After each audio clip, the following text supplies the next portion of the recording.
Hello, can you hear me? Yes, we can hear you. You can hear me. Yes. So my name is Otieno Muruka.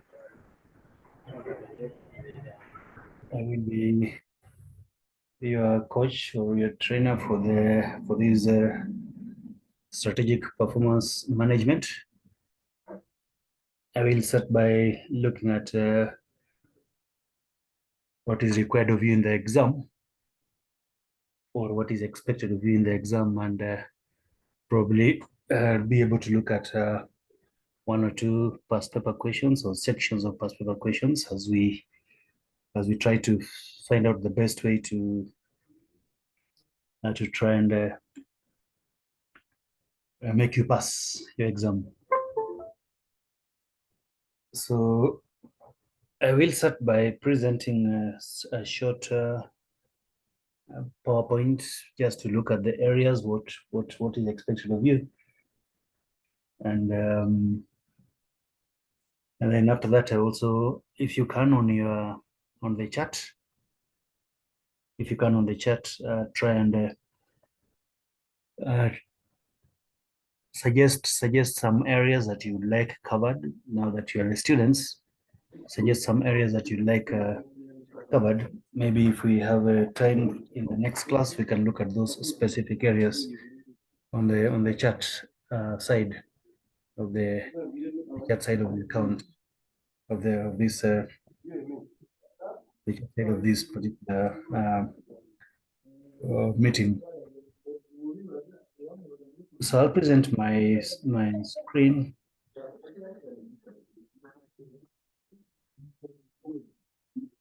I think I'll do entire screen.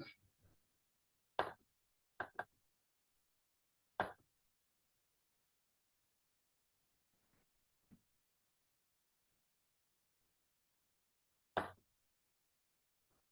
hope you can see my screen now.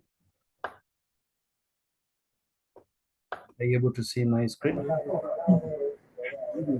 Yes, we can see it. I thank you very much. So it is a strategic management revision session. I've said my name is Otieno Muruka, but you're allowed to give me another name if you as long as it's not abusive. You can always give me a new name for the few hours that we'll meet. So your paper is your paper is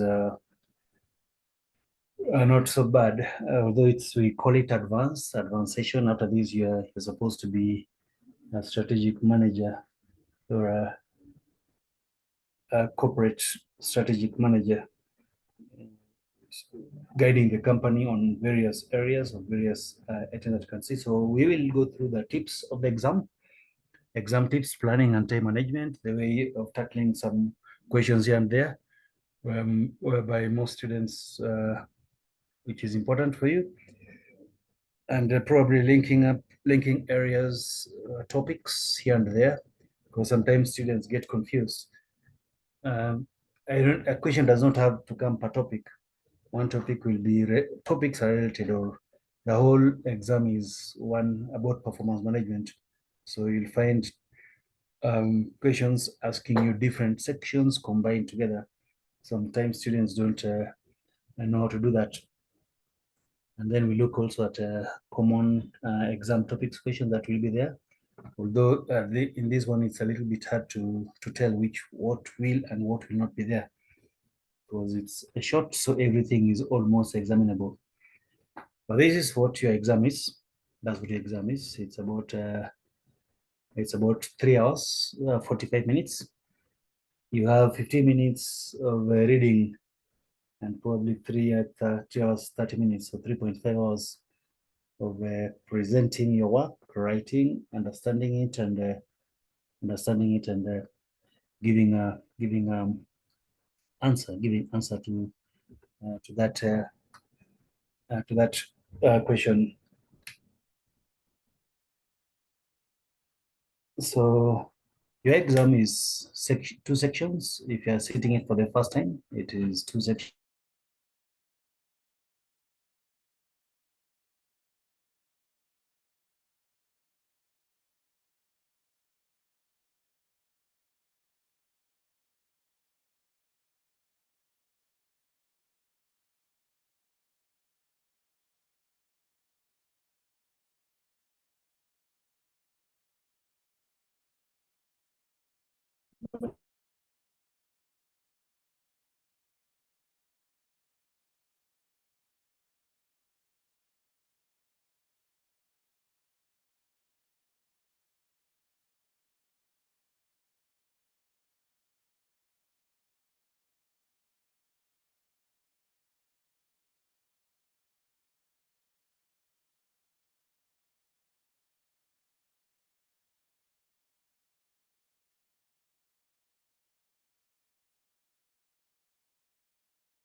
And the one is not working. So I'm saying that your exam,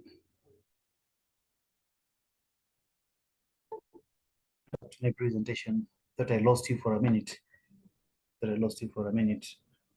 So let me go back to my.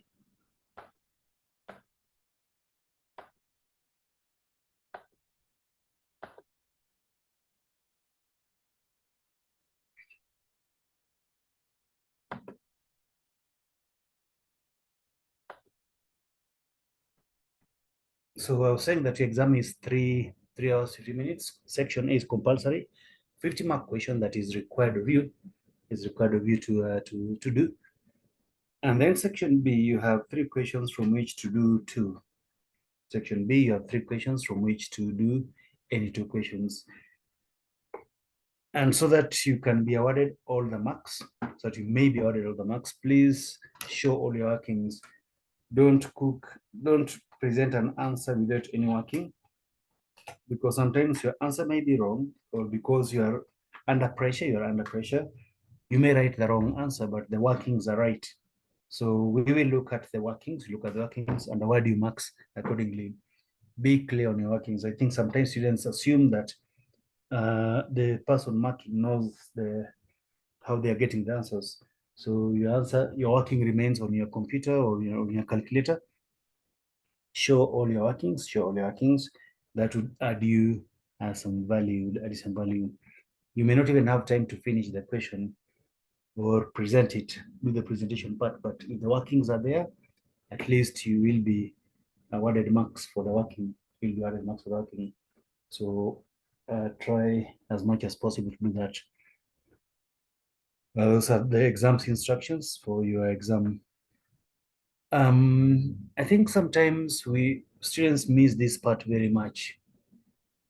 Students do miss this part. I would not go into all the terms, but in strategic performance management, there are specific terms or verbs that are used in the question. Unless it's that really, when the person wants to give you free marks, you will not have things like list advantages and disadvantages. No, that should be for a lower level examination. We will expect you to, unless the party is very straightforward on calculations, so says we'll calculate the ROI and calculate EVA or calculate NPV or calculate the transfer price that will be required. Most of the time, your questions will be advise, assess, evaluate, explain, give an explanation, give an advice. An advice, we expect you to say, choose option A, or choose option B, or manufacture or outsource, for example. Evaluate look at the scenario, look at the facts given to you. Look at the facts given to you and evaluate and give an advice.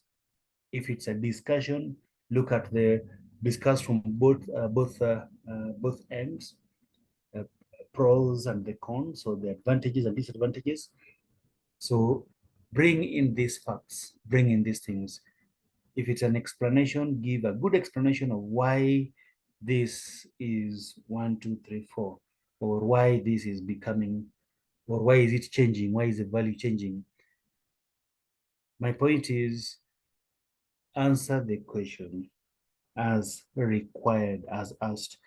Don't change the question, because if I'm marking that paper, I may not be able to reward you the marks available. If I'm marking that paper, I may not be able to reward you the marks available to you. So if we want to explain, please explain.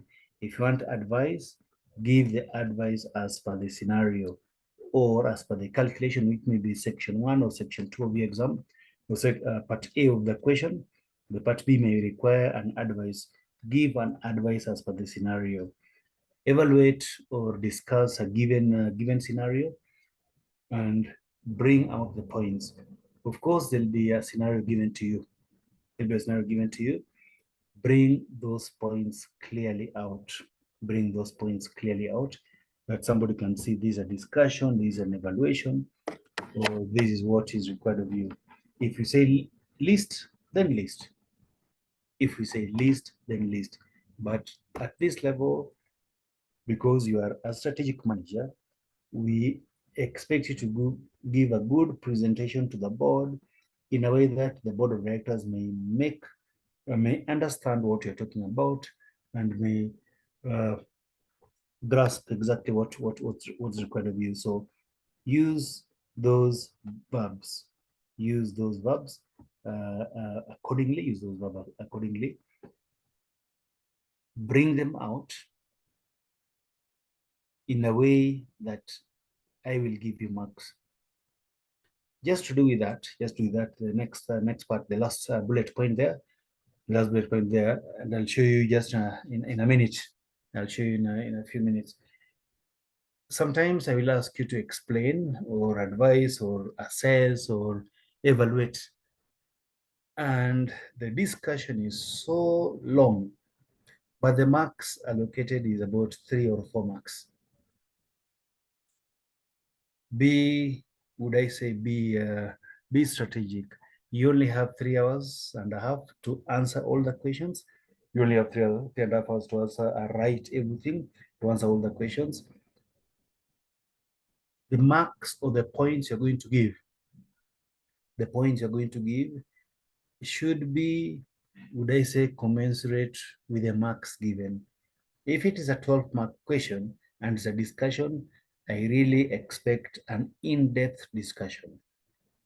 If it is, let's say, a 12-mark question or a 15-mark question, and I say probably discuss or explain to me why this is happening in that scenario given to you, or assess the scenario and give your feedback, and it is for 12 mark, then writing a page or a page and a half would be accepted. But if it is a 3-mark or a 4-mark question, if it is a 3-mark or a 4-mark question, and I'm asking you discuss the impact of this, or evaluate or assess the impact of XYZ happening, or they're going to change this scenario to come up with this other scenario, and you're writing 1 page for 3 marks, I think you're not helping yourself in passing the exam, because first of all, that's a lot of marks. A lot of time wasted, for just 3 marks. So my point is, what I'm trying to say is, in as much as, yes, the question may ask for discussion, but discussion should be commensurate with the marks allocated. The evaluation or explanation or advice you're going to give, should be commensurate. You should not, if it is a 3-mark question, then I expect maybe just 2 points, and then a brief explanation of those 2 points. If it is a 12-mark question, or let's say a 15-mark question, even 20-mark question, part of the exam, I expect a longer, more points from, of course, from the scenario given to you, if it is scenario-based, or if it is knowledge-based, from what you know. If I'm asking you, for example, advantages and disadvantages, or evaluate for me the dysfunctional effect of ROI or residual income, for example, as a performance evaluation method, then that will be, I expect additional marks. I expect additional marks on that particular discussion, So what you're going to answer, should be commensurate with what you're going to write. What you're going to write should be commensurate with the marks allocated in the exam. So be careful on that. I've seen students write a whole page or 2 pages for 3 marks. That is not worth the time. So time, what you're going to answer and what is given to you should be, would I say, look at it carefully, very carefully. Another thing which is where students most lose marks is either you're in a hurry or there is a time pressure. Either you're in such a hurry or there is a lot of time pressure in the exam. You lose out on even getting the simple information from the question. So especially for computational, students sometimes even lose out on, let's say the questions on NPV, for example. Then you will definitely have to look at all the facts in the question. I've seen students miss a lot of marks simply because they did not take a variable here, there, they did not take a sales figure right, they did not include this or that. Just give me a minute.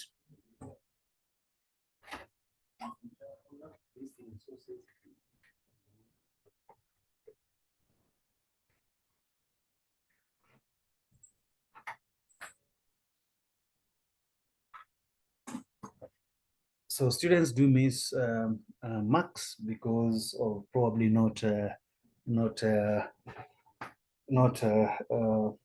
just reading the question and getting the facts. Don't be in a hurry to start a question. Do not be in a hurry to the question. And probably I would say also when you start the question, be as fast as you can. Write fast, because time is not on your side. It is not on your side. So students often miss information on fixed variables, variable costs, cost of inflation, etc., and then they think they have the question right and they don't. We'll do a question and you'll see. You'll be asking me, where did I get this figure from, or how did this come? It's simply because you missed reading it somewhere. So read the question carefully. Get all the facts right. And answer the question. Get all the facts right and answer the question. Yes, the question. Your exam is open book. And in open book, sometimes actually I was giving a test mock exam sometimes earlier on when I was teaching, and you'll find students having the same answer simply because they went to the book and copied it. The same answer, which is okay because it's open book. You are allowed. It's open book. You're allowed to do that. But we've just talked about some few things. When you say explain, advise, evaluate, assess, discuss, direct copying from the book may not be value adding. Direct copying, we need to see an evaluation from you. We need to see an explanation from you. We need to see you doing that. So yes, in as much as it is open book, we expect you at this strategic level to be give that knowledge, portray that knowledge to us, portray that you know, show that you know exactly what you're talking about. And also, just a bit of advice for those who are going to sit the exam. Looking at the book actually takes a lot of time. I'm sure students do complain that time is not enough. Of course, time is not enough for anybody. But for everybody, we have 24 hours, so that's enough time. So all of you will have 3 hours, 45 minutes, almost 4 hours in the exam, 3 hours, 45 minutes. That's the time for anybody. And if somebody can finish it, or if a third of students can finish it, why not you? So sometimes going to look at the book and trying to write will just be taking a lot of the time. So I would say in the remaining few days, get your facts right, have everything at your fingertip, everything at your fingertip. Maybe just complicated formulas that may be a little bit of an issue, but just for the formulas you can go back. But for the knowledge, whereby you're writing the same thing, we find students writing the same thing. Let's say ask what are the advantages of benchmarking, for example. You'll go and you all copy the same thing. You're looking at the book and copying, look at the book and copying, you write the same thing. That may take a lot of your time. Reading from one book and then pasting it to another book may take a lot of time. So have your facts or have your knowledge at the fingertips. Have your knowledge at the fingertips. I think that would be important way forward. I have said while I'm talking at the same time, I want you to suggest some specific areas you'd like me to. I may not be able to cover them today, but in the next class we are going to, on the next revision we're going to have on Sunday, sorry. Would probably be grateful if you'd be able to, yeah, if I can get one or two topics from you, now that you're the candidate, to do with you. Important, very, very important. I'll start with the last point there. I'll start with the last point is give your best first. Don't save your best for last. Give your best first.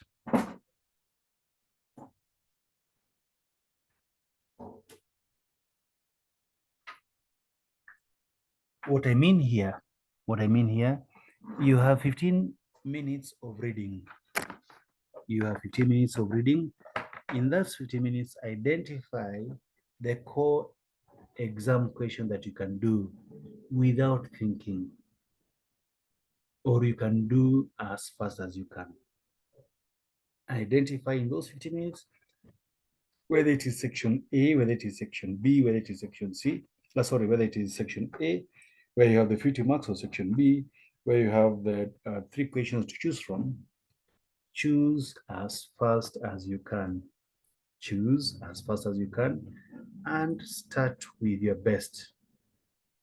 Choose as fast as you can, or as quickly as you can. In those 15 minutes, identify what is. Identify what is. Which question can you do? Identify which question can you do in those 15 minutes and start with that question. The first impression is always important, even in the exam. It's not just important in an interview, even in the exam. Nobody has said in this exam, nobody has said that start with question 1. The instructions are very clear. Section A has 1 question and you must do it. That is a must, compulsory question. And then section B, we have 3 questions out of which you take 2, which must be attempted. Actually, the whole thing is attempt section A and attempt section B. It doesn't say start with section A. It does not say start with, when you go to question section B, where you have question 2, 3, and 4, does not say go to do question 2 first and then go to question 4. If those are your choices, no. If you open the question and question 4 is the easiest for you, and you think you can get those 20 out of 25 marks in the shortest possible time, start with it. Be strategic. You have to, in the exam, be as strategic as you can. You must pass. And for you to pass, you should be able to know, where am I getting most marks? So what I'll say is, put your best foot forward. That's what I say. Put your best foot forward. Meaning start with the best, your core competence. Impress the person who is going to mark. Get those 20 marks, 20 out of 25 marks if you're starting section B. If you're starting section A, get those 35 marks out of 50. Make sure you are always 3/4 of the marks. In the exam, make sure you're always 3/4 of the marks. So go through the first 15 minutes, peruse through, read carefully which ones you think you understand. You can put some notes. These ones I can do, this I cannot do. This one may have a challenge here and there. Also, just to put it again, nobody has said start with question 1, progressively go to question 2, and progressively go to question 3. Nobody has said that. Even in question one, doesn't say start with section part one of the question. Question one is normally divided into many small sections, or even question two. In section B, you have question 2A, question 2B, question 2C. Nobody has said start with question 2A first. No one has said that. Question 2B may be a discussion of something which you're very comfortable with. Just write clearly, this is question 2B, even if you're starting with that one. Although it would be good to arrange them in order of A, B, C, D, but we understand you're in the exam and we know there's pressure. There is pressure. Start with the section that you're most comfortable with and with the part of the question that you're most comfortable with. Only 3 questions you're supposed to answer. You may plan and leave sufficient room. Maybe the first 3 pages or the first 4 pages or the first 6 pages of the answer booklet, you can leave it for question 1. Then the next 3, you leave it for question 2. And the next 3 on the next 4, you start with question 4 if you're comfortable. You can start somewhere inside the booklet if you wish. But nobody said don't write question 1 or question 4 as a first part of your question or of your, in your booklet. So put your best foot forward. In those 15 minutes, read, no, I'm going to answer this one first, and move on. Impress the examiner as much as you can. And this is what I think I've just said this. I have said this, that in the exam, you can mark yourself. In the exam, you can mark yourself. You can pass. Make sure you are 3/4 way always of the points or of the marks given. Make sure you're always 75%, 75%. You don't have to get all the marks to pass an exam. You don't have to get all the marks to pass an exam. Make sure you're always about 75% of the marks. Aim to get about at least 35 marks out of question 1.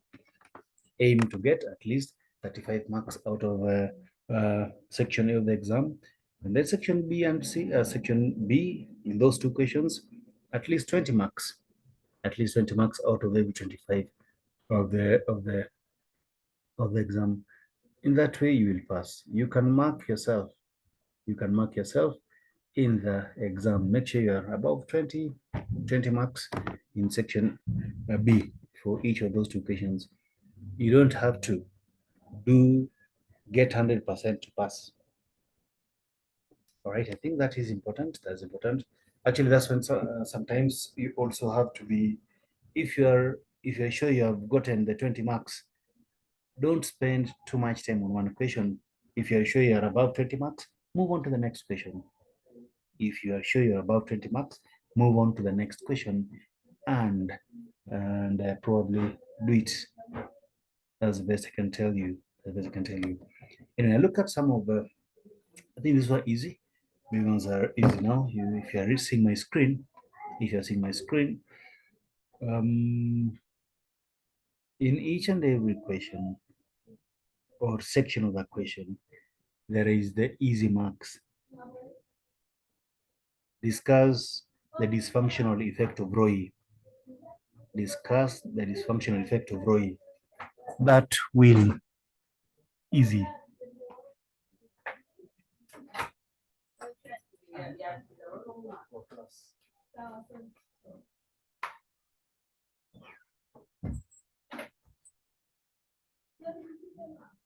Discuss the, for example, discuss the dysfunctional effect of ROI over residual income, for example.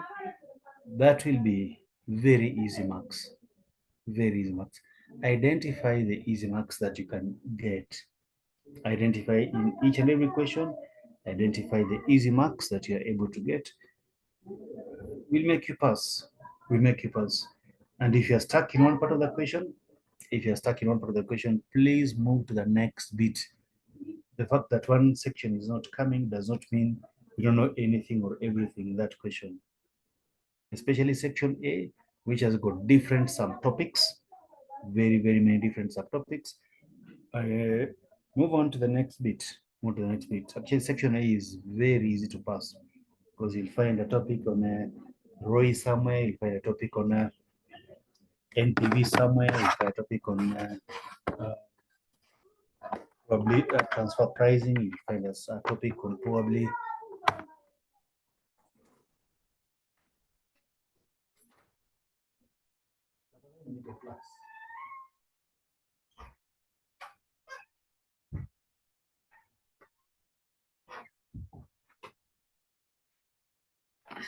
so be able to identify the easy marks, be able to identify the easy marks, get those easy marks in the exam.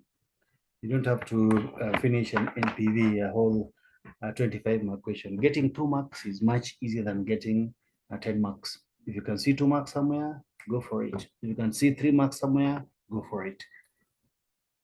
So be tactical, be tactical. Identify those things that will add value to you. Identify those things that will add value to you in the exam. You have about let me give it 3 hours, 30 minutes. Although not 3 or 30 minutes, so I'll just give it about 3 hours to get 100 marks. I'll give you 3 hours to get 100 marks. That is about 100 and 300 minutes. No, 180. That's about 180 minutes to get 100 marks. So in each mark, we expect 1.5, 1.8 minutes. In each mark, 1.8 minutes times the 50 marks you're trying to. Section A, if you have spent more than 1.5 hours and you haven't finished, leave it and move on. Section A, if you have spent more than 1.5 hours, maximum you should spend there is 1.5 hours. Maximum you should spend in section A is 1 hour, 30 minutes. Time yourself. 1 hour, 30 minutes in section A.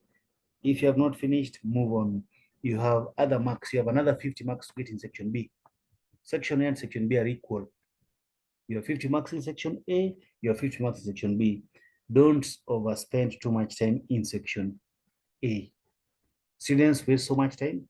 By the time they realize they have spent 2 hours in section A, or even 2.5 hours, you cannot answer the remaining 50 marks in 30 minutes. You'll just panic and you will not write anything. So time yourself. Time yourself. 1 hour, 30 minutes. Section A finished. If you start with section B, if you happen to start with section B, a maximum of 50 minutes per question. Maximum of 50 minutes per question. Move on to the next question. Remember, I've said section A and section B are equally distributed. 50 marks in section A, 50 marks in section B. So you cannot afford to give one section more time than the other. So 50 marks, 50 minutes, actually about just 45. Put it 45. 45 minutes per question in section B. After 45 minutes, if you have not finished, please leave that question, get other marks in another question. So time yourself, you still have almost 2 weeks to go, Take a past paper question and try and do it. Take a past paper question and try and do it. Time yourself, see how much you can get, or how much you can do. You don't have to get everything now that you're practicing outside. You don't have to get everything. Take a past paper question, time yourself in section A, 1 hour, 1 hour, 30 minutes. See how much you answered, Go to section B. Each question should not take more than 50 minutes. See, time yourself in the exam, that will help you. Time yourself in the exam, that will help you. So that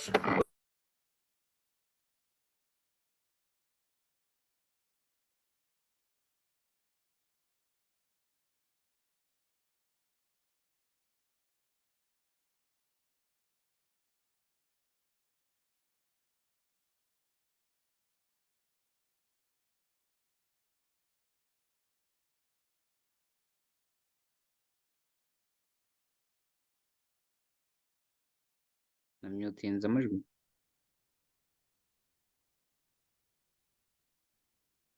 Yavuye aho.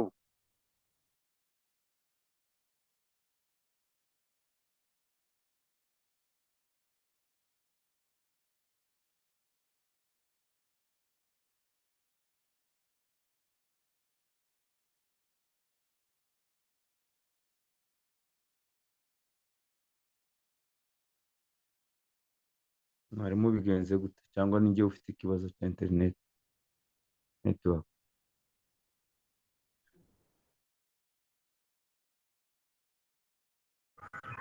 Mani twamubuze twese muri ntabwo ari wowe wenyine. kumwumva bona ndakumva Salama posye. bite se Sawa. mwarimu banza abuze connection reka dutegereze Reka dutegereze gato turebe. Cyangwa Sawa. wagira ngo numvishe bimeze aho wagira ngo nkaho computer abwira zimya. ariko aranakoresha ijwi rigufi Mubwira yongere ijwi. Ijwi ryiwe riri nagaruka no hasi cyane kumubwira azamura. akazamura Yeah.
mwarimu noneho murimo muramwumva ko mbona kiri codinga Wapi wapi? Wapi? yeah. Reka nta muntu uri muramwumva pe. Mwarimu yavuyeho. Banza mashine yawe uzimanye. turebe muri chat box niba hari icyo twamubwira Gusanga internet neza.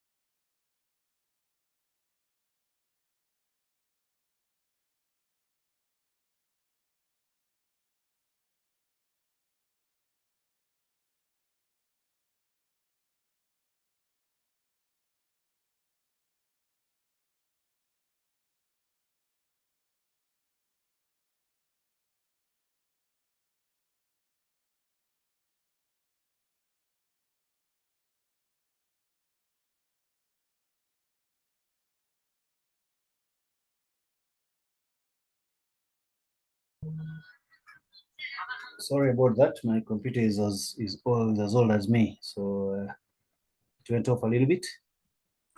sir there is like 10 minutes we're not following Yes, it went off a little bit, so I'm back.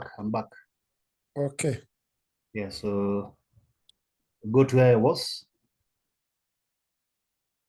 So you can see my screen? Can you see my screen? Not No. yet. It's not shared. Not yet Not shared. yet. Let me share it. Let me share it.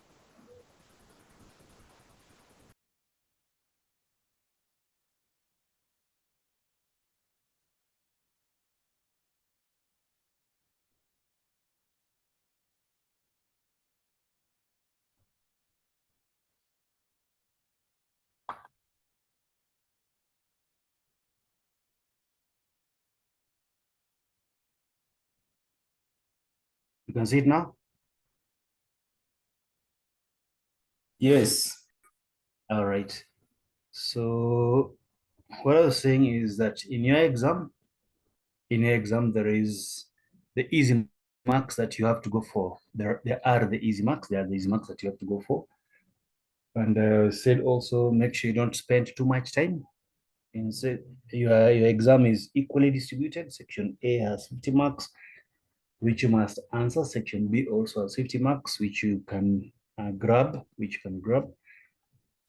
Section A, most students, because they want to try and answer everything or get all the marks, they end up losing some easy marks in section B. So once you've done one and a half hours maximum, move to the next question or move to the next section. In section B, if you start with that, once you've done 50 minutes in one question, move to the next one. Try and answer all the three questions. Sometimes we agree that you answer the 4 questions, we accept that you answer the 4 questions, but when you spread your time too much on 4 questions, you may not be able to answer all of them perfectly.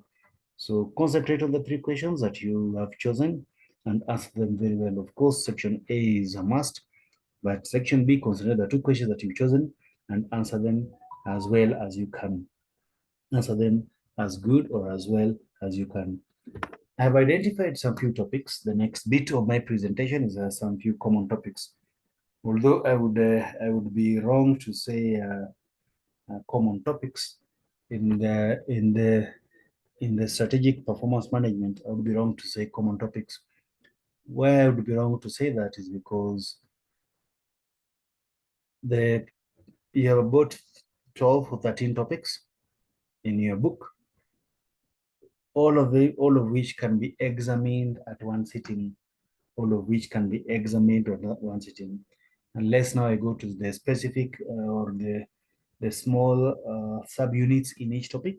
That would be what you can say is.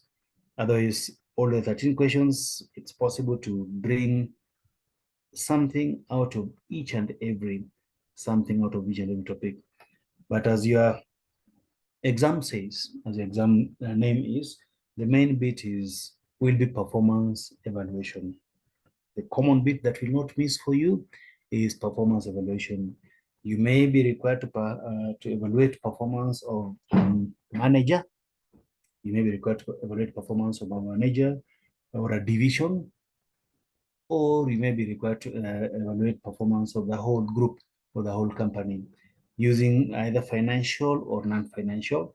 Now, financial is quite common, but non-financial is as well very, very common for profit-making organization. Non-financial indicators are quite common as well. But financial, I hope you know what to do. You've done some ratios in your earlier studies. So those ones should be able to help you on financial. But non-financial, the qualitative factors, customer satisfaction, for example, repeat booking or number of complaints as measured, and other methods, those ones you should also be able to bring them. So financial performance, performance evaluation is either for a manager of a particular division or a particular subsidiary, or for a division. We are evaluating a subsidiary or different subsidiaries compared with others, or you may be evaluating the group as a whole. You may be evaluating the group also. That's a common area that be prepared to or you should be well acquainted with. That's a common area that you should be equipped with performance using both financial and non-financial for profit making. And then we have quite common or commonly area that we have is in service industries. Most people are used to manufacturing industry, whereby you have a product that is being given and we can easily get the value or the quality of the product. But service industry, everything is becoming a little bit service. Like what I'm offering you here is just service. What I'm offering you here is just a service. So service industry are becoming a little bit, would I say, having more weight compared to the traditional industries in manufacturing sector. So performance in service industry is important, and you'll be expected to know what is a balanced scorecard, all the four areas: the customer satisfaction, the financial, the future of the innovative bit, internal and external, what our customers look for. You would be expected to describe all those areas of a balanced scorecard. The building blocks, what builds on what, those are required of you. For prism or performance pyramid, where we have the operational, the tactical, we should end up supporting the strategic goal. Should end up supporting the strategic goal. So in service industry is becoming common for you. Service industry is becoming common, not just for you, it's for all everything is becoming service. A good number is becoming service, and we are no longer relying on the traditional measurements of financial, because they are lacking they're not complete measure. They're not complete measure of performance. They only indicate one section of the organization. You will also be required to do the performance measurement on not-for-profit making organization.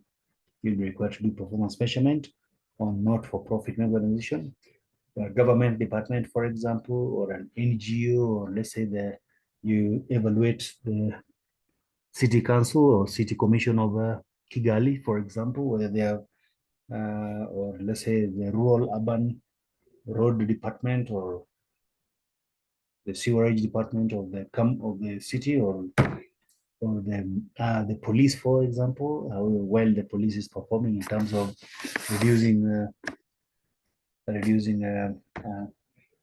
crime or preventing crime or whatever.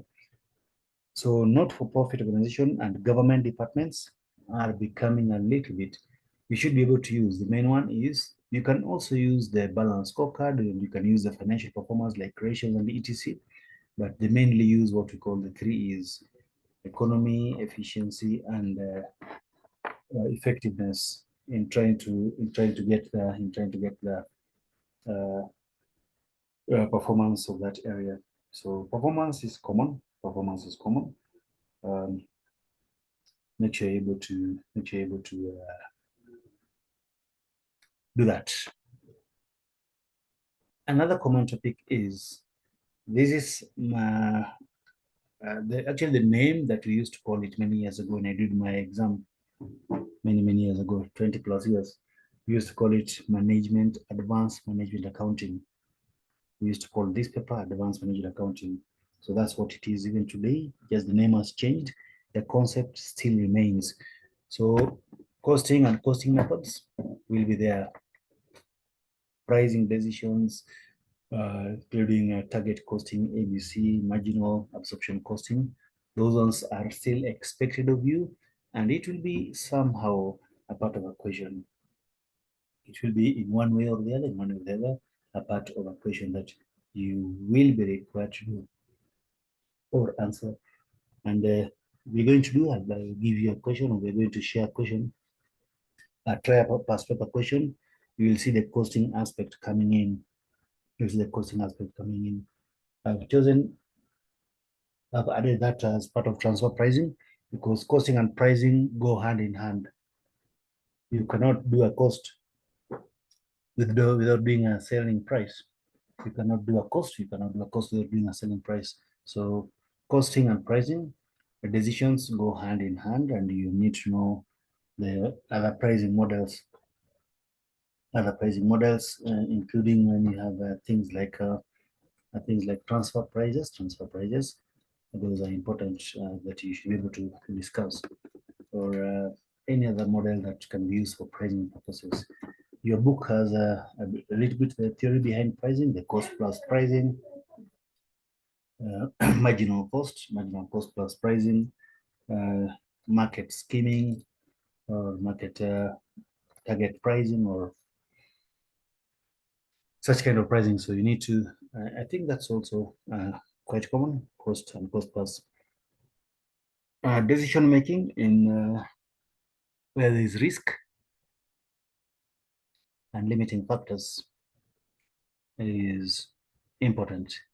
Decision making and where there is risk and limiting factors is important. You may have to know what profits or what products to make in case of limiting factors, or how much to produce, when there is a limiting factor. So use of simultaneous equation and linear programming in decision making is still there for you. Formulation of a question, or even solving the question itself, solving the simultaneous equation itself, and deciding how many bags to produce, or how many suits to produce, or how many skirts and shirts to produce, given a limiting factor, that would still be required of you. That will still be required of you. Budgets and variance analysis. When you talk about budgets, other than discussing the budgetary system, what is zero-based budgeting, what is rolling budget, what is incremental budget, and bottom-up budgets, budgetary systems, it goes hand in hand with the costing and variance analysis. Although we don't do the basic variance analysis here, but so advanced variance analysis, things like planning and operational variances, both for materials, labor, etc., are still relevant for you. So budgeting, budgetary systems, standard costing, combined with variances. I've seen so many questions with that. So it's a common area. It's a common area that will be, your knowledge may be required on that. Project appraisal, the last bit of my presentation, project appraisal, NPV, although this is more of strategic finance, but in performance management, division or a company may want to invest, want to evaluate a specific project they want to go into. So NPV still, project appraisal is still important for you. Make sure you can do your NPV calculation, including looking at things like taxation and working capital management, working capital there on a project evaluation. You can do NPV and IRR, which you can do that. New methods of evaluating company, value-based management. What is value-based management? How do we create value? Benchmarking against other businesses and business process engineering, or BPR. These are topics that will be there for discussion. May not be computation, but maybe they are value-based management, benchmarking, maybe difficulties experienced in, for example, in benchmarking, inability to obtain, let's say, like data, especially if you're benchmarking with a competitor. A competitor may not be able to give you its internal data, so be able to discuss this, discuss this as far as the question concerns. So those are the common topics that I thought I have seen from your past papers. I've seen from your past papers. Thank you. Unless you have a question that you want to ask, I have said make a suggestion so that I can be of value. I can be of value. We only have like 1 hour is already gone, so we have 7 hours remaining. Gonna be of value to you. There may be some specific topic that you want me to cover with you, or a specific question that I'd like to cover. I may not be able to cover it today, but if you can do a write-up, we have a section there. We have a section there on for writing. So you can write to me, I'll review them and see what area that you want me to do. Otherwise, thank you very much. Thank you very much. That's my name. I'll send you this presentation through ISPAR. I'll send you that presentation through ISPAR. So unless there is something burning or a question you want me to answer, before I start, I would probably go straight to what I plan to do. I would probably go straight to what I plan to do.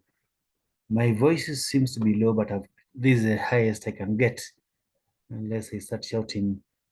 So maybe it's, some people can hear me, some people cannot hear me very well, but I'm trying my best to increase the maximum volume that I can there. It is on the maximum that I can. So if you have a question, please ask. Otherwise, I would be interested in tackling 1 or 2 questions today, which I had suggested for myself and for us to start with. I had suggested and looked at some questions that I think can bring in some new ideas or can bring in what I wanted us, what I think we should look at. July 2022 questions. July 2022 questions, but I'll give you a minute and tell me if there is something you want me to, if there is something in particular you want me to have a look at. I've said write it there. I will be able to look at it in our next meeting on Sunday. Please, lecturer, Yes, please. before going to your planned lesson, I need you to explain more about risk and uncertainty, more particularly on value of information, value of perfect and imperfect information, and decision tree. Thank you. So decision trees,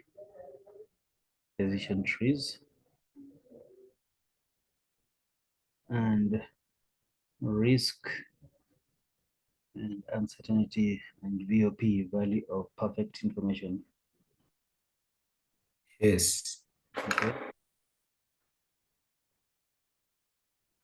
Yes, any other? There is something on transfer pricing. I can see somebody wants something on transfer pricing. Transfer pricing.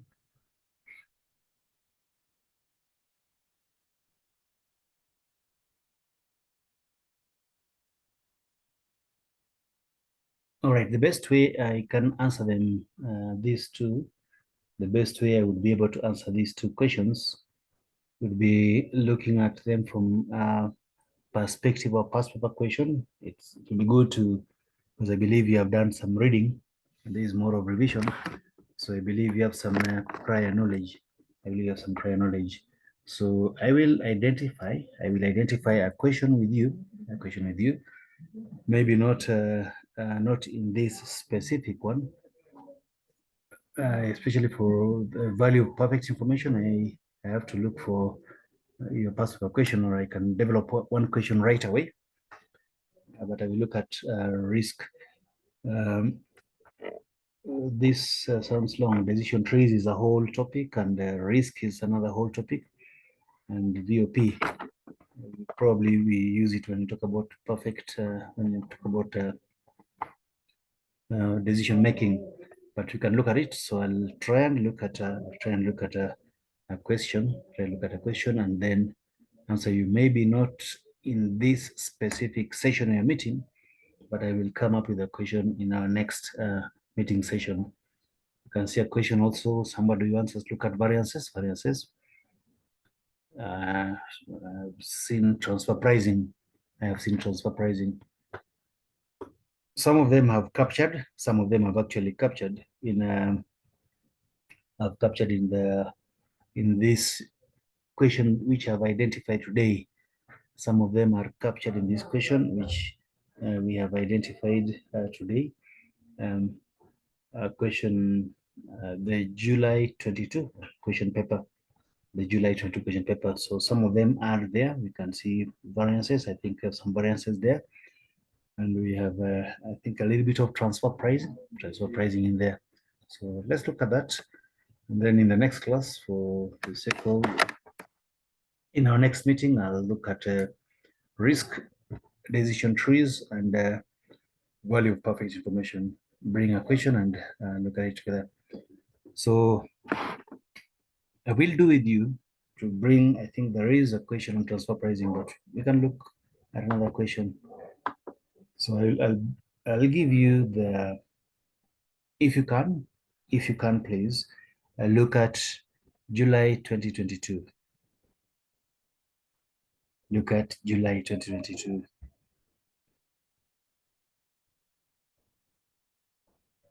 I can see quantitative techniques in budgeting. Quantitative. I may not be able to cover everything. We only have like 8 hours. We only have like 8 hours of meeting. It may not be everything, but at least you have my number and you can always ask me a specific question later on. So let's go to what I want us to look at today. Let's go to what I want us to look at today in the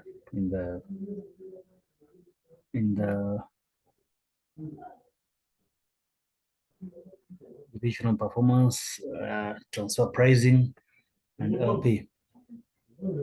So some of them I've captured them in what I want to cover with you. Some of them I've captured in what I want to cover with you. Some I will be able to capture in the next class. Some of them I'll be able to capture in the next class. So we look at this one. Look at, I think it's July 22.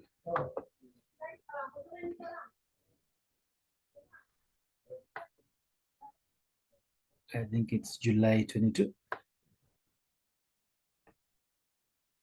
And just a little bit so that I can be able to see. Let me share the screen. Yeah, it's July 2022. I believe you can also download it. You have some other gadgets with you. You can download it if you cannot see it on my screen.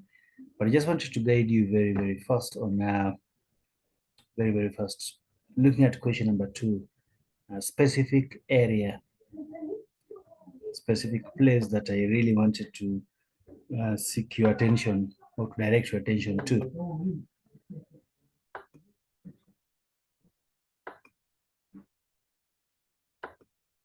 I will share this one.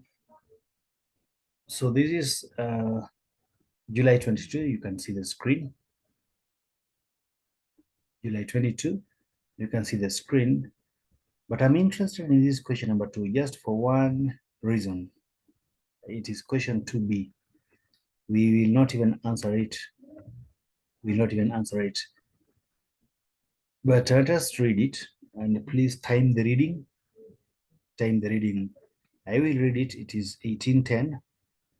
I read section. It is question 2B. I will read it and I want you to time how long it takes me to read it. And then we will look at the question down. It says, as such, Amagara Aramamira H or AH runs a number of large hospitals which provide general and pediatric Medicare for people in Rwanda. Rwanda is highly developing economy and healthcare is considered to be high scale, high technology and high status industry. It is compulsory for the people of Rwanda to purchase health insurance where most health insurance for where most of its population use Mutele Desante and other insurance scheme. And then the insurance companies reimburse the health providers for the services delivered. The insurance companies verify the health providers and grade them for the value of money. As there are a number of household chains such as AAH, the insurance will encourage their insured customers to use those which are most efficient. The ultimate sanction of the healthcare provider is for insurance company to remove them from the list of acceptable providers. AH has a large amounts of capital tied up in expensive medical equipment and a drug inventory. The existing system of accounting for those items are traditional ones and aimed at avoiding theft and obsolescence. AH has inventory systems which require regular in bracket weekly physical checks of the drugs in the inventory in order to update it. It is important that the right drugs must be easily accessible in stores located throughout the household in order to act quickly and in case of a medical emergency. The accounting staff at AH maintain a non-current assets register with logs of location of all major assets, including medical equipment. The problem with the non-current asset register is that it is often out of date, as doctors will take equipment in time of emergency and not properly log it in new location. This often leads to equipment lying unused in one area of the household while being searched for in another area, to the detriment of patient care. AH has recently instituted a tagging project where radio frequency identification devices RFID will be attached to most of the valuable pieces of equipment used in treatment and also to batches of high-value drugs. Those holes are fitted with Wi-Fi networks, which can pick up the RFID signal so that RFID tags will be detectable throughout the household. The tags will identify the object which they are attached to by unique identification number and will give its location. The identifier number will link to the inventory system, which will identify the product, the quantity initially delivered and in that batch, and the value of the rate. Say the identifier number will link the inventory, to the inventory system, which will identify the product, the quantity initially delivered in that batch, and the date of delivery. The RFID information will be accessible through the computer terminals, throughout the households.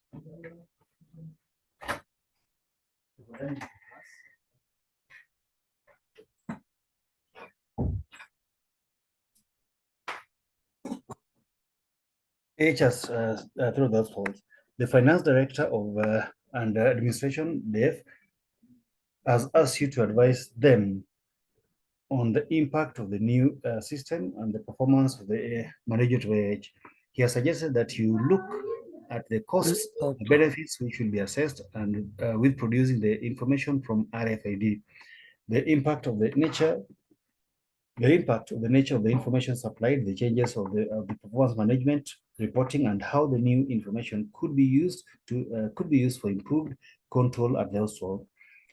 He is keen to be seen to be at the forefront of the accounting and management developments, and has read about the cost control techniques. Recently, he has heard that about a lean system, and wants to know how RFID system and its impact on the soul fit with this concept.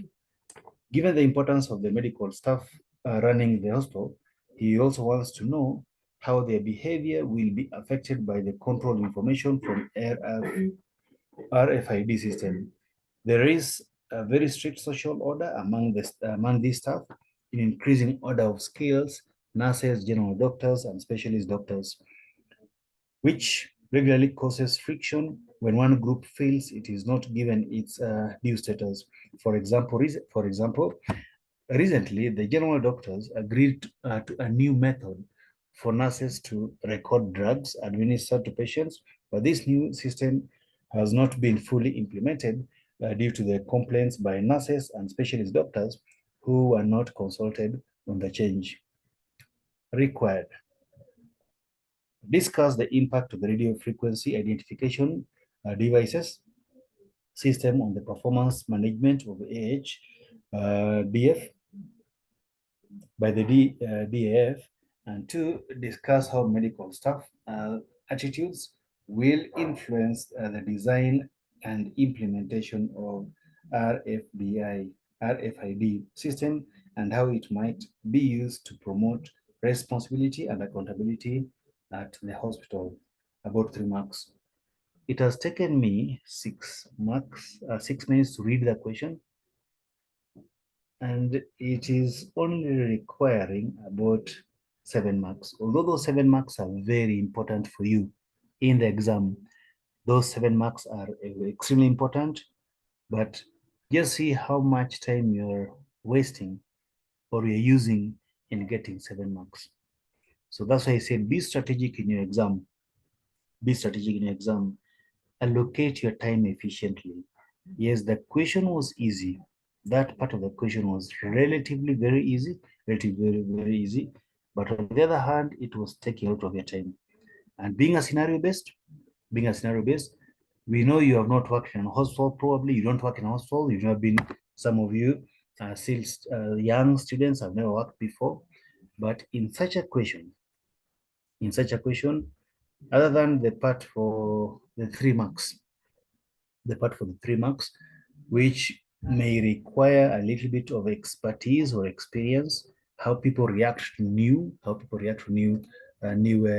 anything new. There'll always be something we call resistance, which you may have read or may have experienced from your workplace. The first 4 marks, the answer was there in the question. They discuss the impact of radio frequency. You look at what is happening now without the radio frequency, and what the radio frequency will bring, which was basically a location of drugs and equipment which were thrown everywhere within the hospital, and out of date drugs. That's one. You could have discussed so many of them. But it is only 4 marks. Some of you will spend a whole page because you can see the points in the question. You will spend like a whole page writing to get 4 marks. Not value adding. So the number of marks allocated should be able to guide you. The number of marks allocated in the question should be able to guide you on how much you may give. In the question, there was a lot of information. Getting the first 4 marks, I would only require probably 2 points and a good discussion on each point. I would require 2 points, maybe maximum of 3, and a good discussion on those. We'll award you the 4 marks. The stuff, the attitude, you would probably, from experience, but one of the attitudes was given there to you. And if a new system is going to be brought in, consultation is always important. So attitude, the part of consultation should have been done, should have seen that, you should have discussed that in the exam.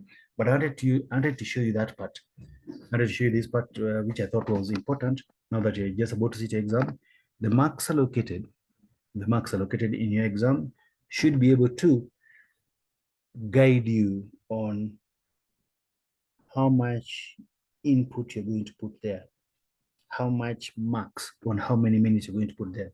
So you should not take, I've taken 20 minutes, I've not even answered it.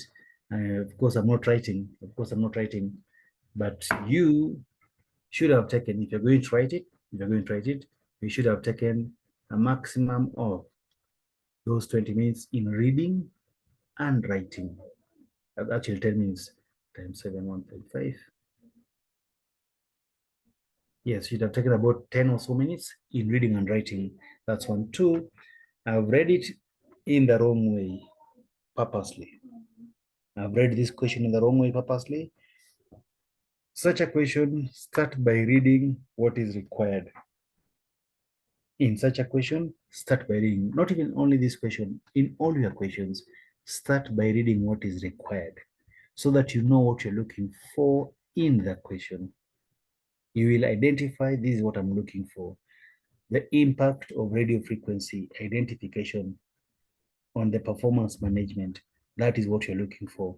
You will see how radio frequency system is going to change how the company is doing. So when you're reading the story, you know exactly what you're looking for.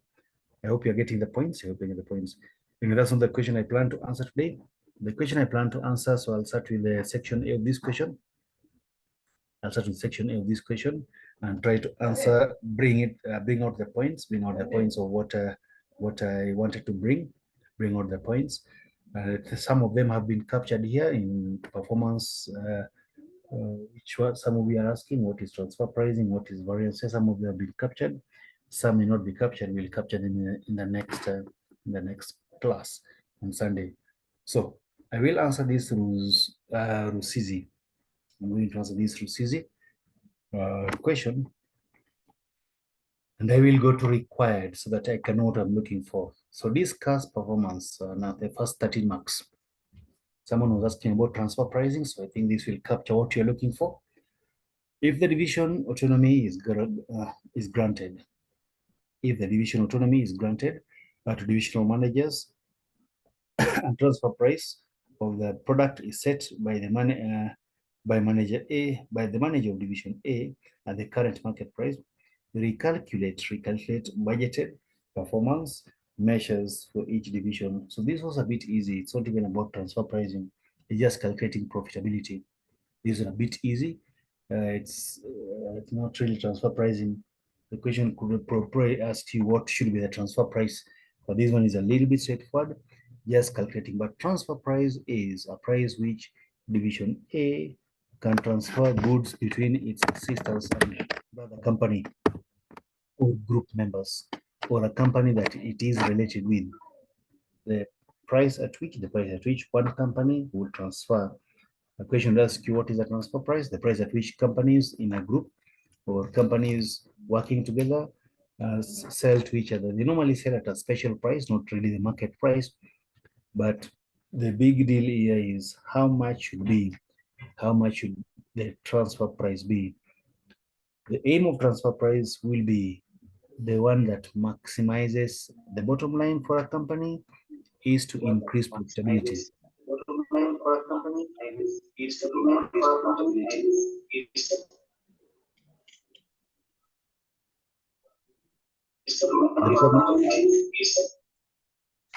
The bottom line of any transfer price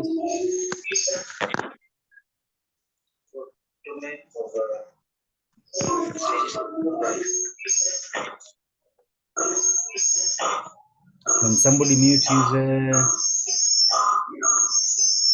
someone mute his microphone, please?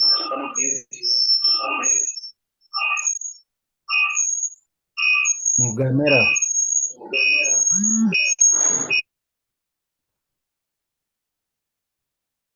Hello.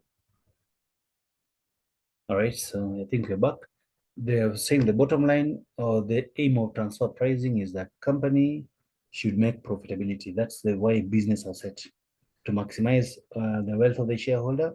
So the aim of whatever transfer price is used should be a transfer price that maximizes profitability, a transfer price that makes evaluation of the receiving division and supplying division independent or autonomous, and can be easily, they can be valued fairly. That will be the aim of transfer price. So you should be able to calculate, such a price in case it is given to you. You should be able to calculate such a price in case the question is asking for it. So this was a simple one. It was simple one, not necessarily transfer price, but calculation of profitability if the two subsidiaries or the two divisions are made independent. So I will do this one, and try and bring out those 4 marks. There is no way you could bring out these 4 marks. Section 1, the first 13 marks, the next 4 marks were critical, and the next 5 marks were critical. Discuss the problems that could arise for each division manager and for the group as a whole if as a result of the autonomy of transfer pricing. So this comes from the aims of transfer pricing. It should be a price that maximizes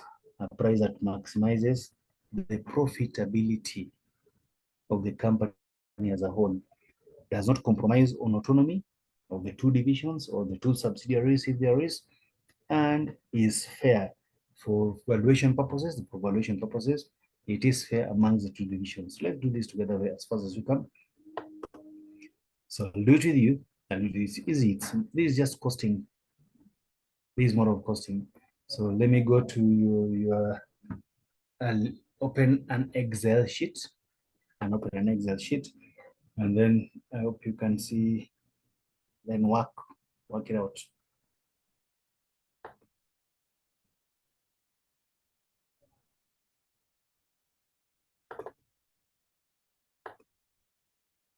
So let me open my Excel sheet, which I'll share with you in a minute.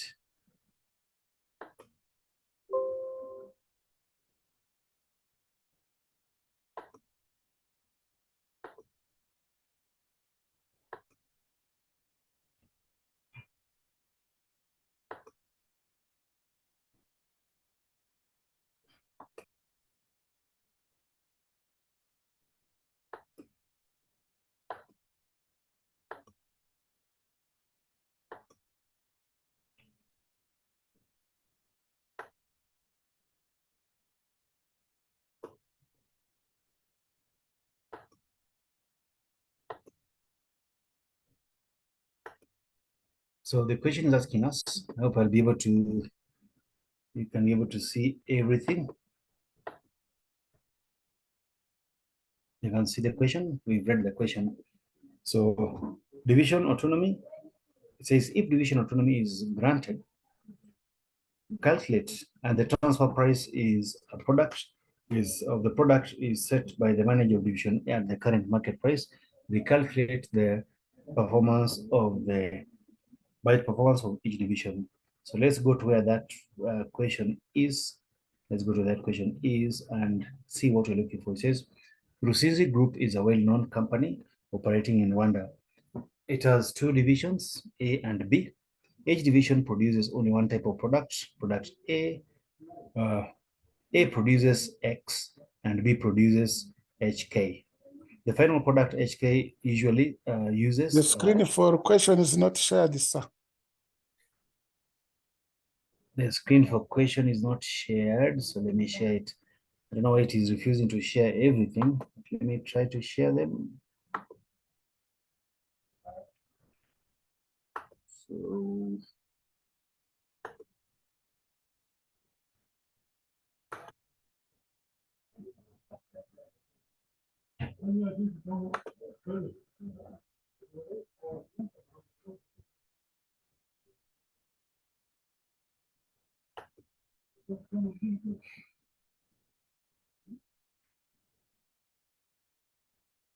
is it shared now? He's starting sharing. Right. So it says Rusizi Group is a well-known group Yes. company in Rwanda. It has two divisions, A and B. Each produces only one type of product. A produces product X and B produces final product HK. The final product HK uses product X as its input, and each HK needs 1 unit of X. Rusizi Group operates in a highly competitive market for both X and the final product HK. Its pricing is sensitive. Product H is produced by many other producers in the market, but it is expected that external demand for the next year could increase to 2,000 units, more than the sales quantity presented in the current budget for Division A. The following are budgeted data extracted from the CZ Group internal information system for both divisions for the next year. So we have Division A and B, sales figure 540 for Division B and 280 for Division A. Cost of sales, variable costs, contribution, fixed cost, controllable, profit, other information. Somebody to mute their computer, please.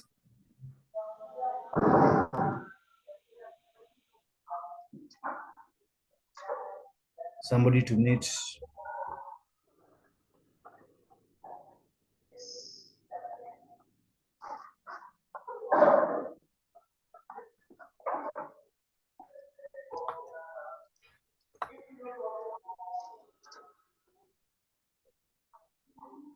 somebody to mute their computer.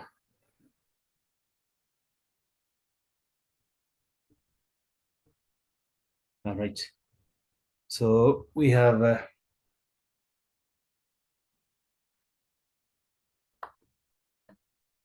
other information, division A and division B, it's sales unit 6 for division B, 10 for division A, production capacity 14 and 10.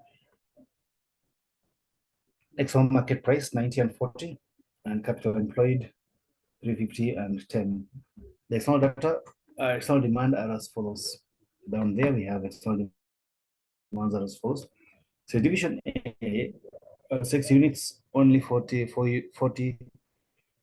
of which are currently satisfied, but they can satisfy more. And then division B, all produced output is sold to external market. Policy that division A,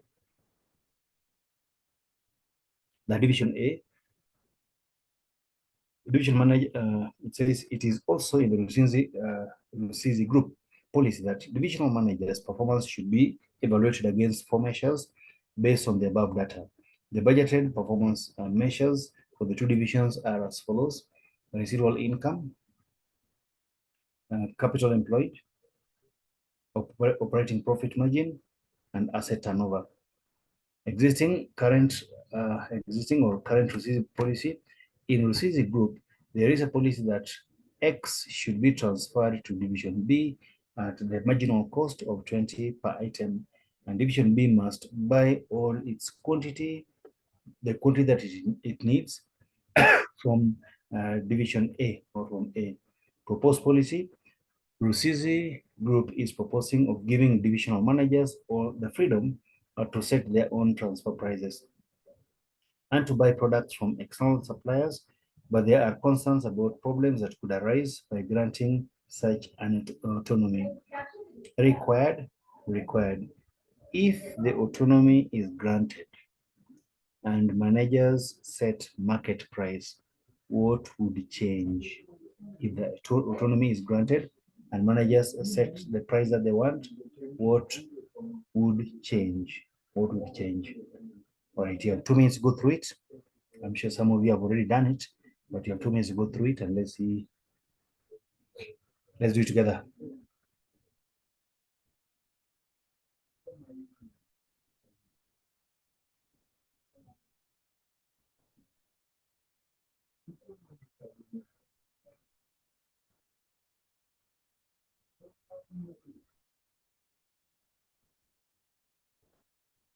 All right, so I'll open my Excel.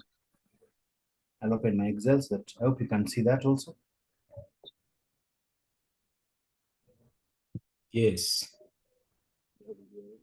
I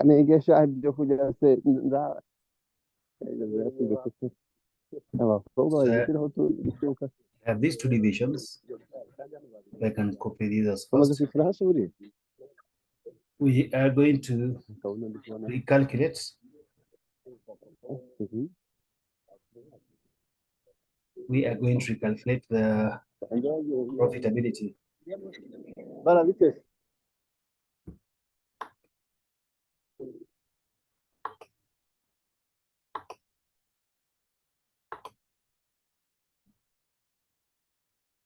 All right, we're going to calculate the profitability. We're going to calculate the profitability of division based on the change of the new, or the policy. Currently, they are selling at 20. To division A. The budgeted sales unit given to us is 10,000. This will now change, and they are selling 6,000 to units B, because unit B uses unit B uses one of A. It means they're selling 6,000 of units A to unit B at a price of 20. If that is to change, then the whole of these 10,000 will be sold. The whole of these 10,000 will be sold at a price of 40. I can copy this to Excel so that it becomes a bit fast. I can do it first.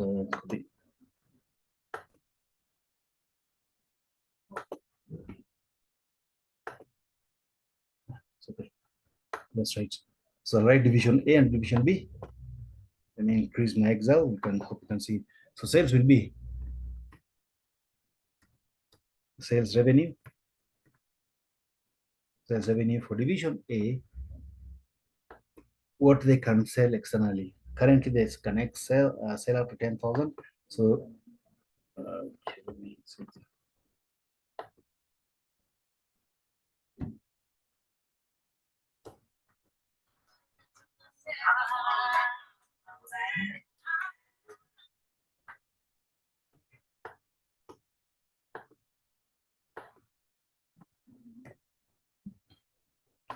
Sales revenue for division A will be, let me create.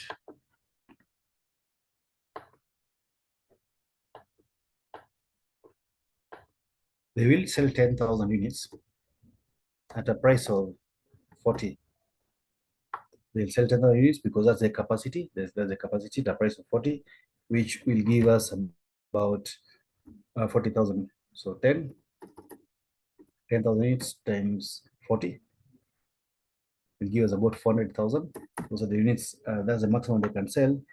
Division B, the price given to us.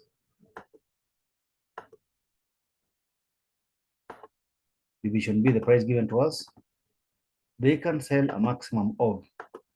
So for division B,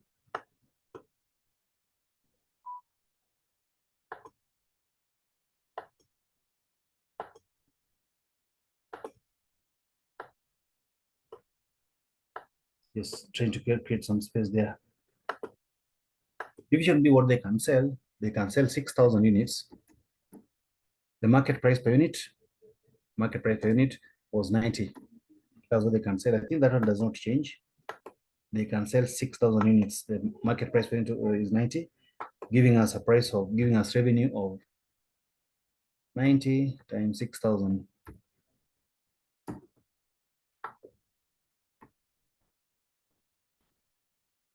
So let me add something to.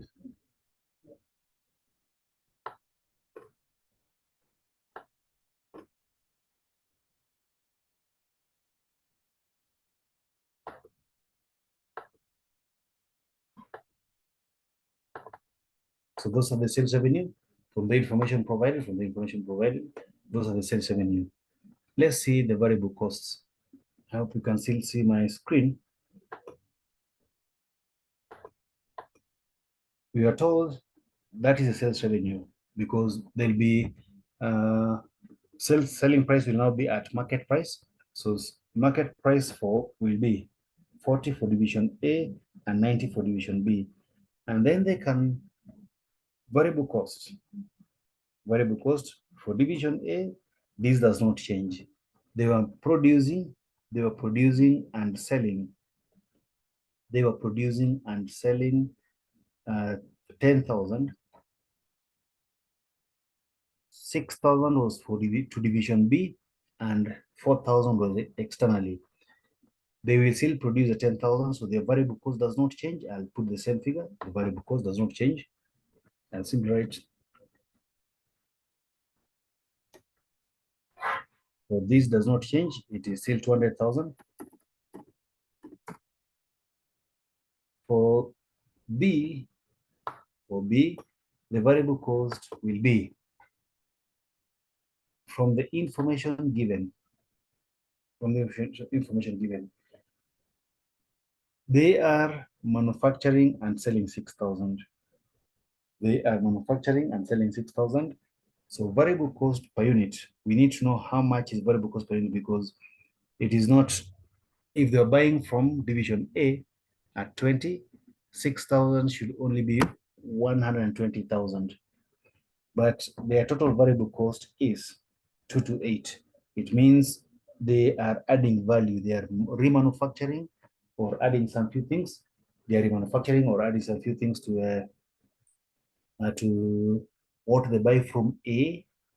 So variable cost per unit, let me work it out so that we can get what I'm doing. Right here, I can extend.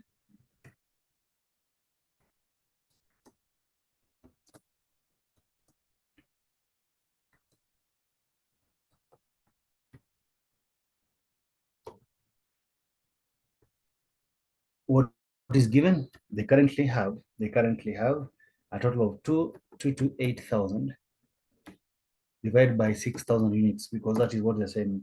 So variable cost per unit for division B is 38.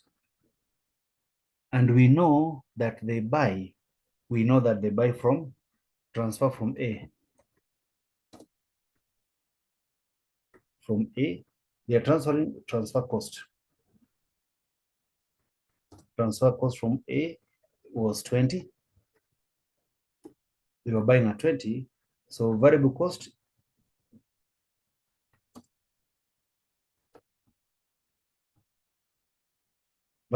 in division B only, without the transfer price. In division B only without the transfer price is, they buy from A at 20, they add some value,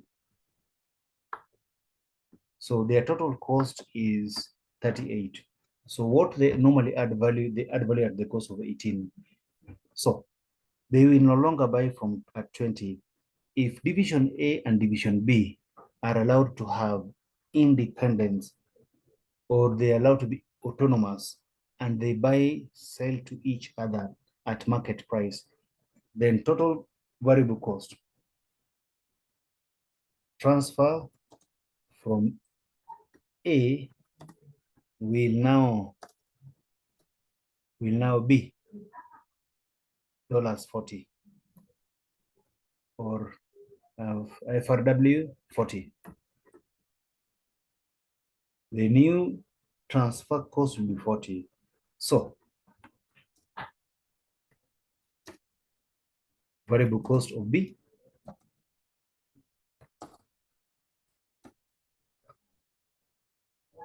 will now be 18 plus 40.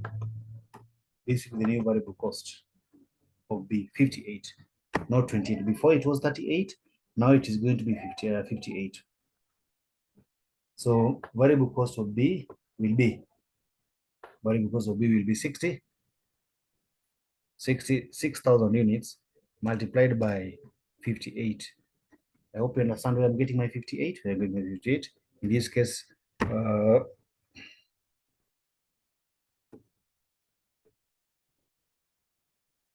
to give us what I'll put as the question did put it, as the question did put it, as what you call contribution.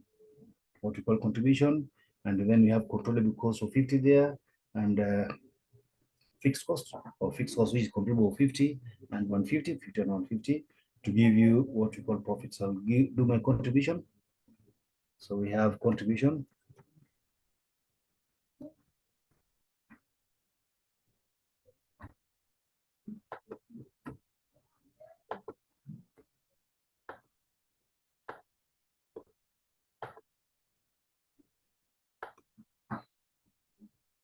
And then we have fixed cost.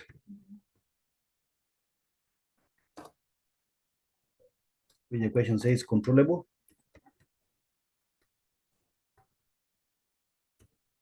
We had here 50 and here 150 to give us profit.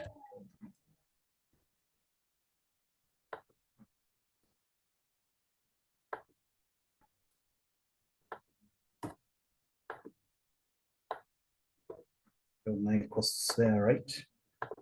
Yes, we have 50, 150, it gives us profit. So with this one, we can now do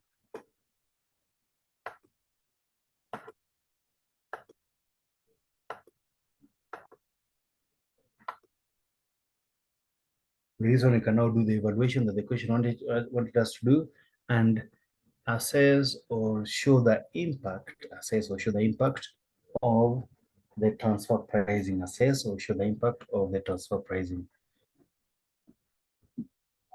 don't know why it is hanging. It's hanging to do something that I've asked him to do.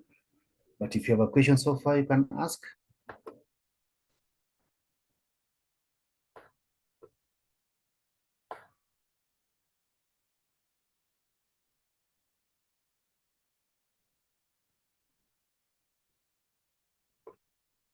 So what I have done with this 38, it is hanging a little bit. So let me hold on.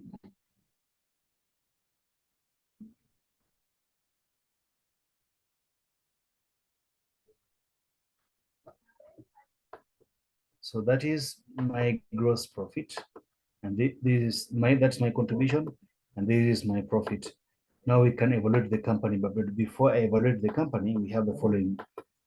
Division B, I'll go back to the question which is here. Currently, division B is having variable cost of 228,000. And division B is producing 6,000. Division B is producing 6,000. So what is the variable cost per unit? So variable cost per unit, which we have gotten as 38, is equal to the total variable cost divided by the units produced. That is how we are getting 38. Total variable cost of 228 divided by the units produced. Section B is producing or selling, producing and selling, selling about 6,000 units, and total variable cost is 228. Now, we know that they are buying from A. I've written here transfer cost from A is 20. So the only additional variable cost they have is 18. Total variable cost is 38 per unit. They are buying from A, at 20. So the only additional variable cost that they are getting, that they are incurring, the only additional variable cost that they are incurring is 18. So if they are now going to buy, from A at a price of 40, what will be their variable cost? Now they will not buy at 20, they will be buying at 40. What will be the variable cost to division B? Variable cost to division B is what they have, their current cost per unit, or the additional cost of 18 plus the transfer price of 40, from division A or from anywhere else they can get this unit X. That's how we are getting the variable cost. That was the question I saw. Let me try and see the other one. I think I've shown that. So production capacity division B is not considered. It is considered. It is 6,000 units. How do you get variable cost for B? I think I've just explained how we got this 58. I've explained how we got that 58. If you have a question, ask.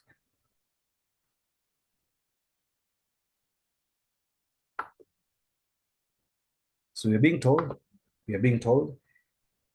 So I've explained how we got that 38. So current cost will be, they will be selling 6,000, but their new variable cost will be 58, not 38, to give us a total of variable cost of 348.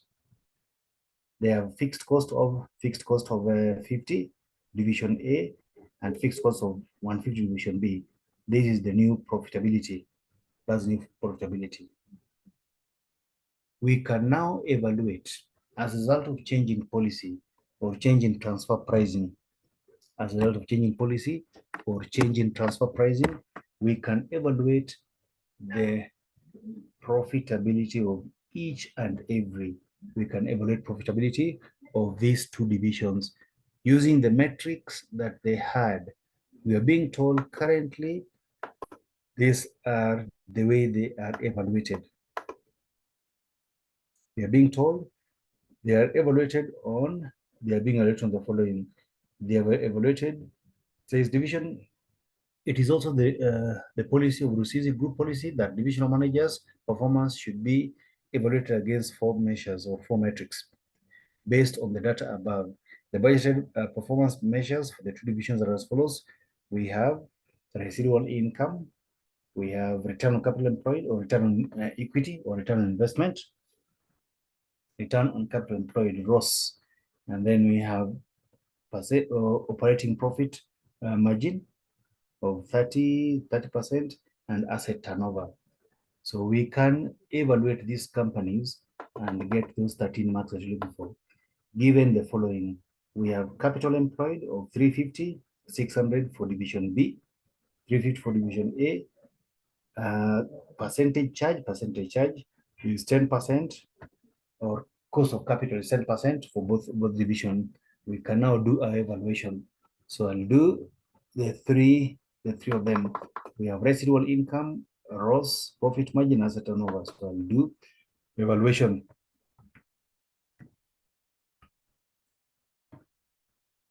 We have residual income, ROS, return on capital employed.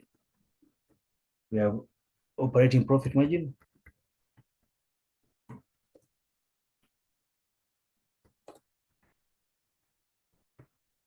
I'll write that in a minute. And then we have what was ROS and what? And asset turnover. Asset turnover.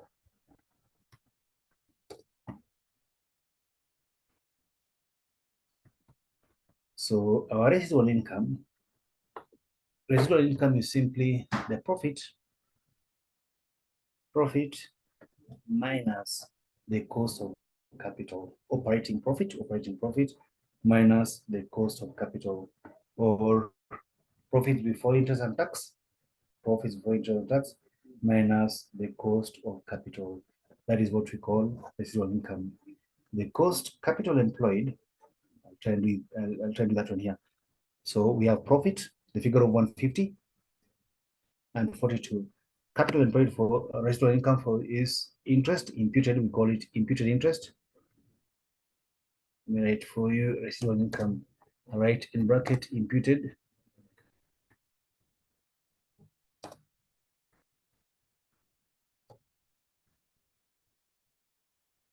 Imputed interest cost,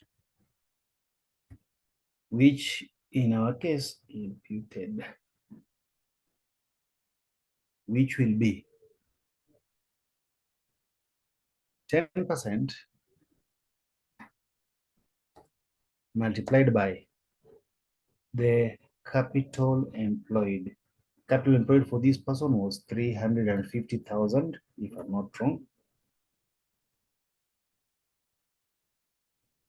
We deduct this. Let me write it here. Let me write something there. Residual income is equal to profits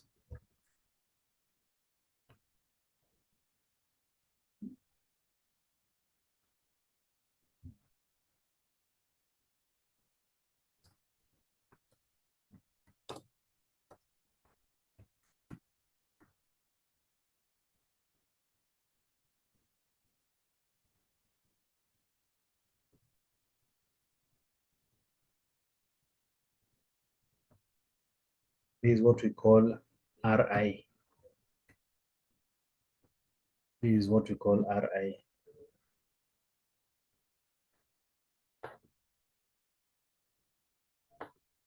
So simply residual income is equal to profits, minus the cost of capital. So in our case here, this is the profit. So the cost of capital is, you've been given, if I go back to the equation, we have capital invested. We have capital invested for these companies. Capital invested for division A is 350, capital invested for division B is 600. Cost charge, the interest charge, or what we call imputed interest, on that cost is 10 and 10%. So I think the figures are clear. So in my case here, that will be 0.1 times, actually let me write, let's go to this.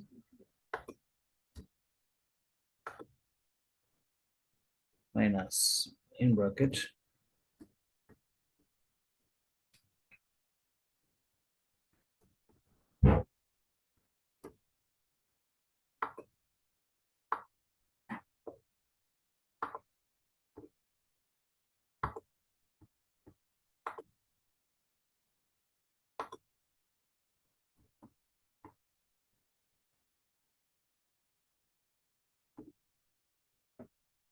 Any question on that up to that point?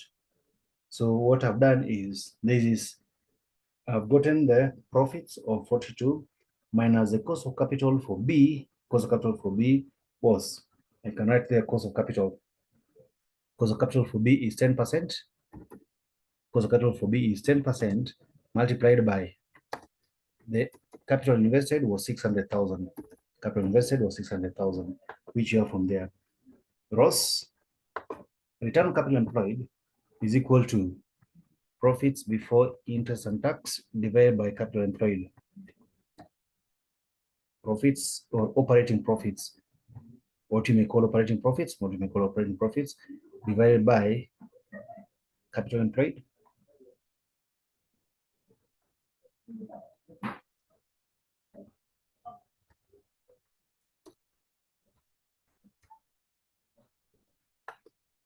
Which in our case is equal to capital employed here was 300, operating profit is 250. So in my case here is 150,000.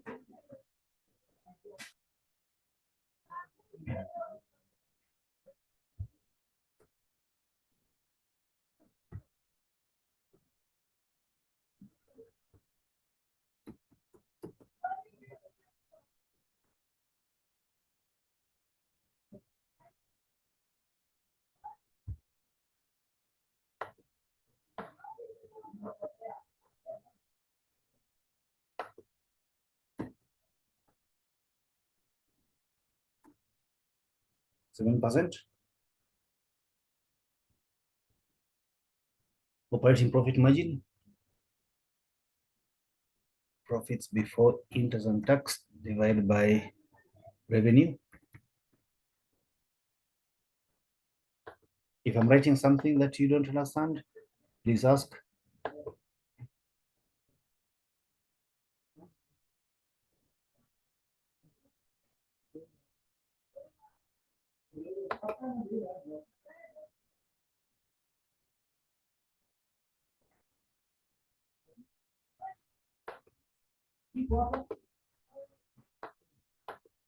There is a sales value. Somebody is asking, how do I get the sales value? I've written them there, 10,000 times the selling price. For division A is 10,000 times the selling price, and 6,000 units times selling price of 90.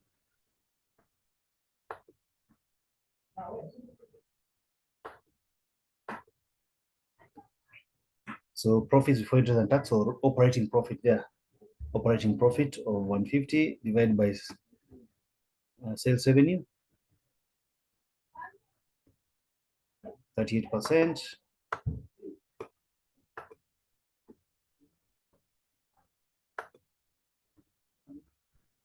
Say turnover is equal to capital employed or turnover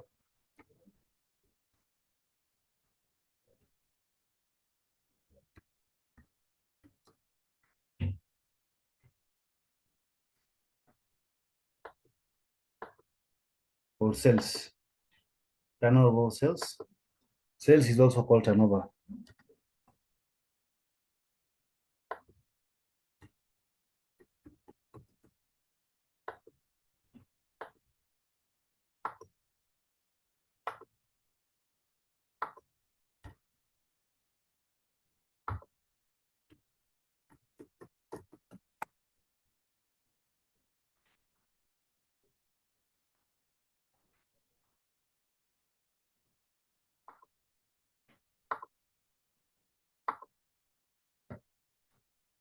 So what I've done is a very simple calculation. You're supposed to get those 13 marks just by doing that.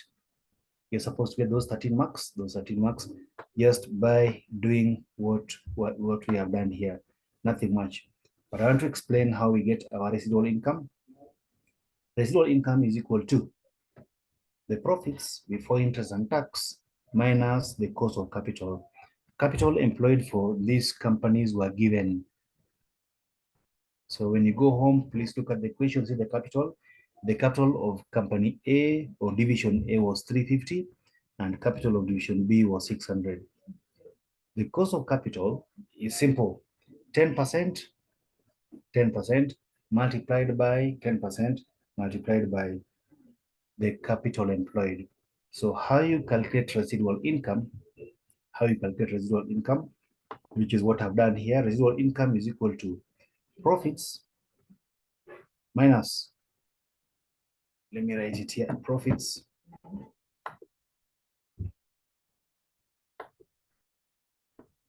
before interest and tax, or operating profits, minus imputed cost of capital.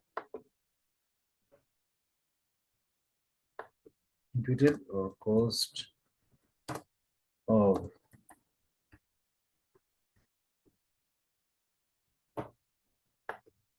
simply profits, residual income, RI, the sum residual income, is equal to profits minus the cost of capital. I have my profits there 150. The cost of capital is simple, 10%. I'm writing here so that you can see. Otherwise, you could have just calculated 10% times 350. So from 35, that gives about 35%. 35 from 150 gives us 115. The same thing for this company B, the same thing for that company B. 600 multiplied by 10%, 600 multiplied by 10%. We have the cost of capital of about 60 from 42, giving us a negative of 18. So in terms of residual income, this company is loss making. This company is having profits. In terms of we will call it, when you're measuring a division, sometimes it's called ROS, or sometimes it is called ROI, return on investment. It has the same implication, or the same name, ROI or ROS, return on capital employed. Questions so far before we continue with our analysis?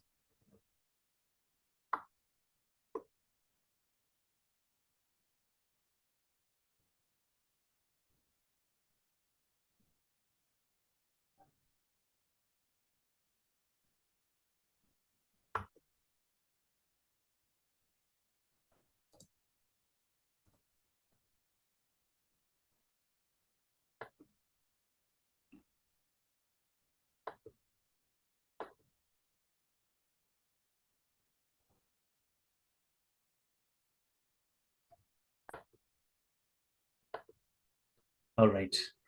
Now, the other 4 marks, I want you to get them. The other 4 marks, I want you to get them. Or the other 9 marks, actually.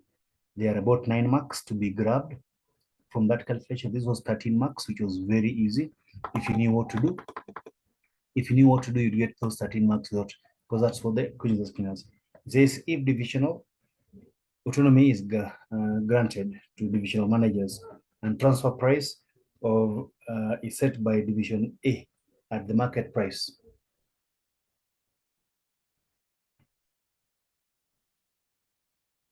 At the current market price, recalculate the budgeted performance measures for each division, which is what we have calculated.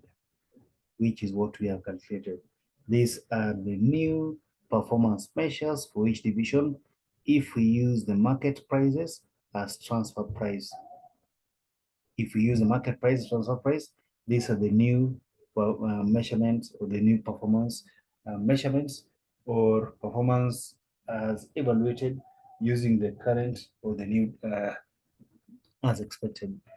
I want you to, from the information, if you did section A very well, if you did section or that part very well, if division number B, discuss the changes in,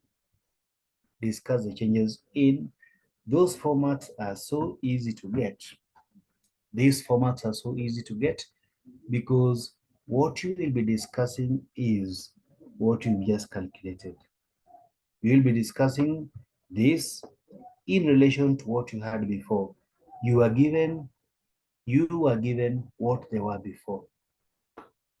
You are given residual income of division B, return on capital employed of division B, operating profit margin, or the profit there of division B and A.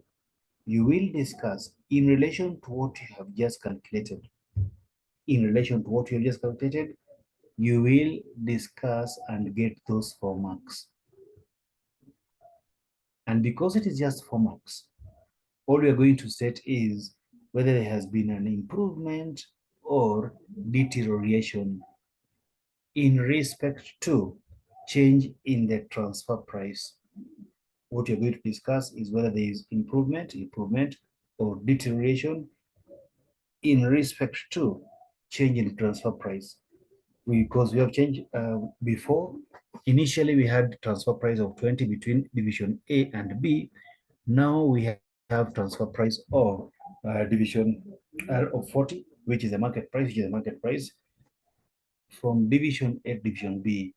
What is the effect of that on performance? What is the effect of that on performance?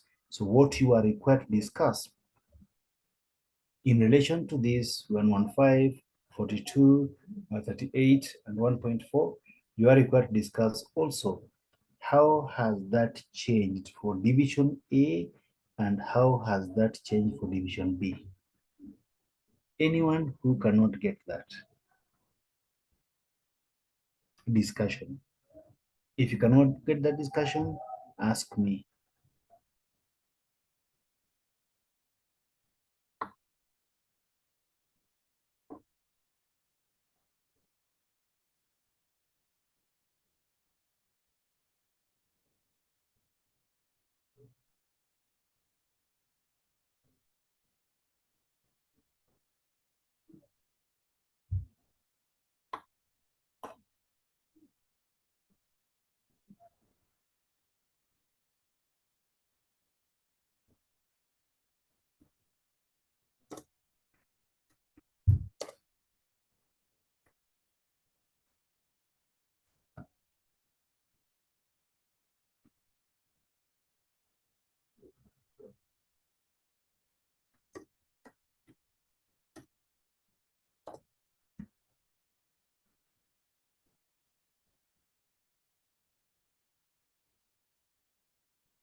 All right.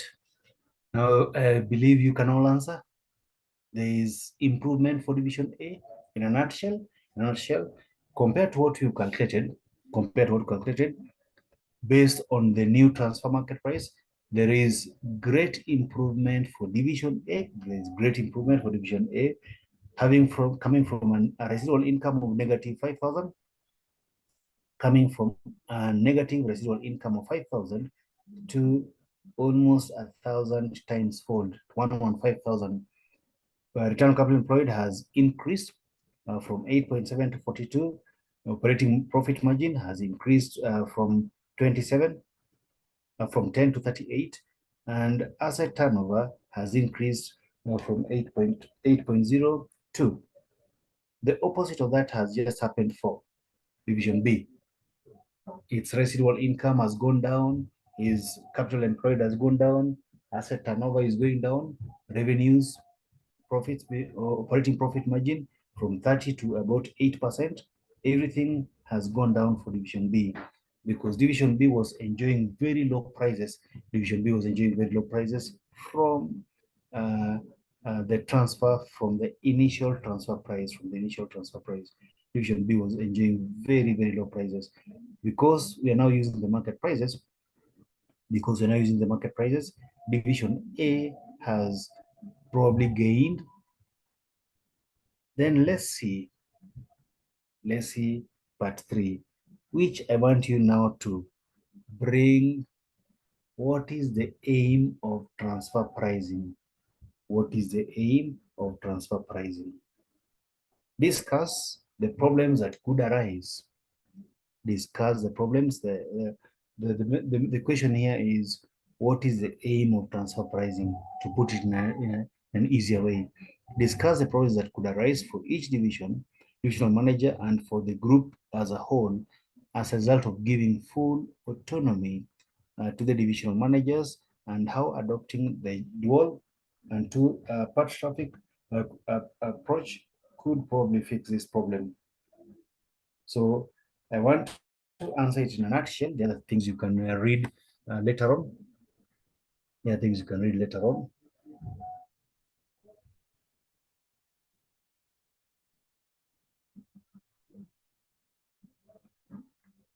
What are the aims of transfer pricing? The aims of transfer pricing are generally to create autonomy, independence. The managers should be seen to be independent and to be able to work. The managers should be seen to be independent and to be able to work independently without any interference, especially from the head office. They should be able to compete just like any other. Assume these are subsidiaries. Assume these are subsidiaries. The subsidiary should be able to compete in the market with other companies making the same products and therefore bringing value to the shareholders. So autonomy of the manager should be there. Two, if there is transfer pricing, it should be in a way that it brings maximum profitability or maximum benefit to the company. It should be in a way that maximizes wealth for the company. It should be in a way that maximizes the company. And three, a good transfer price should be in a way that if there is evaluation, or if I'm going to measure performance, of the two division, it should be fair. It should not be at the advantage of one division against another division.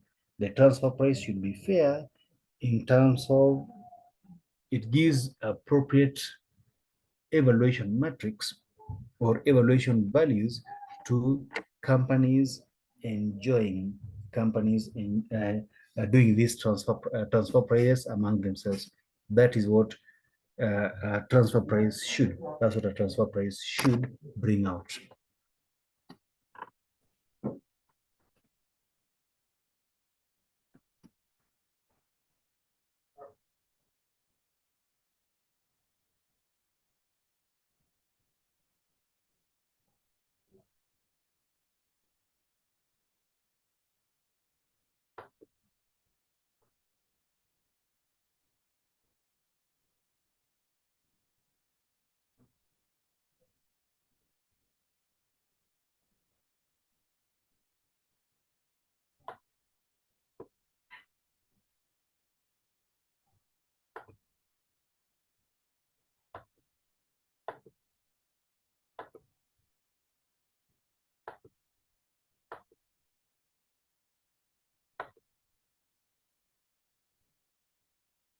Any question?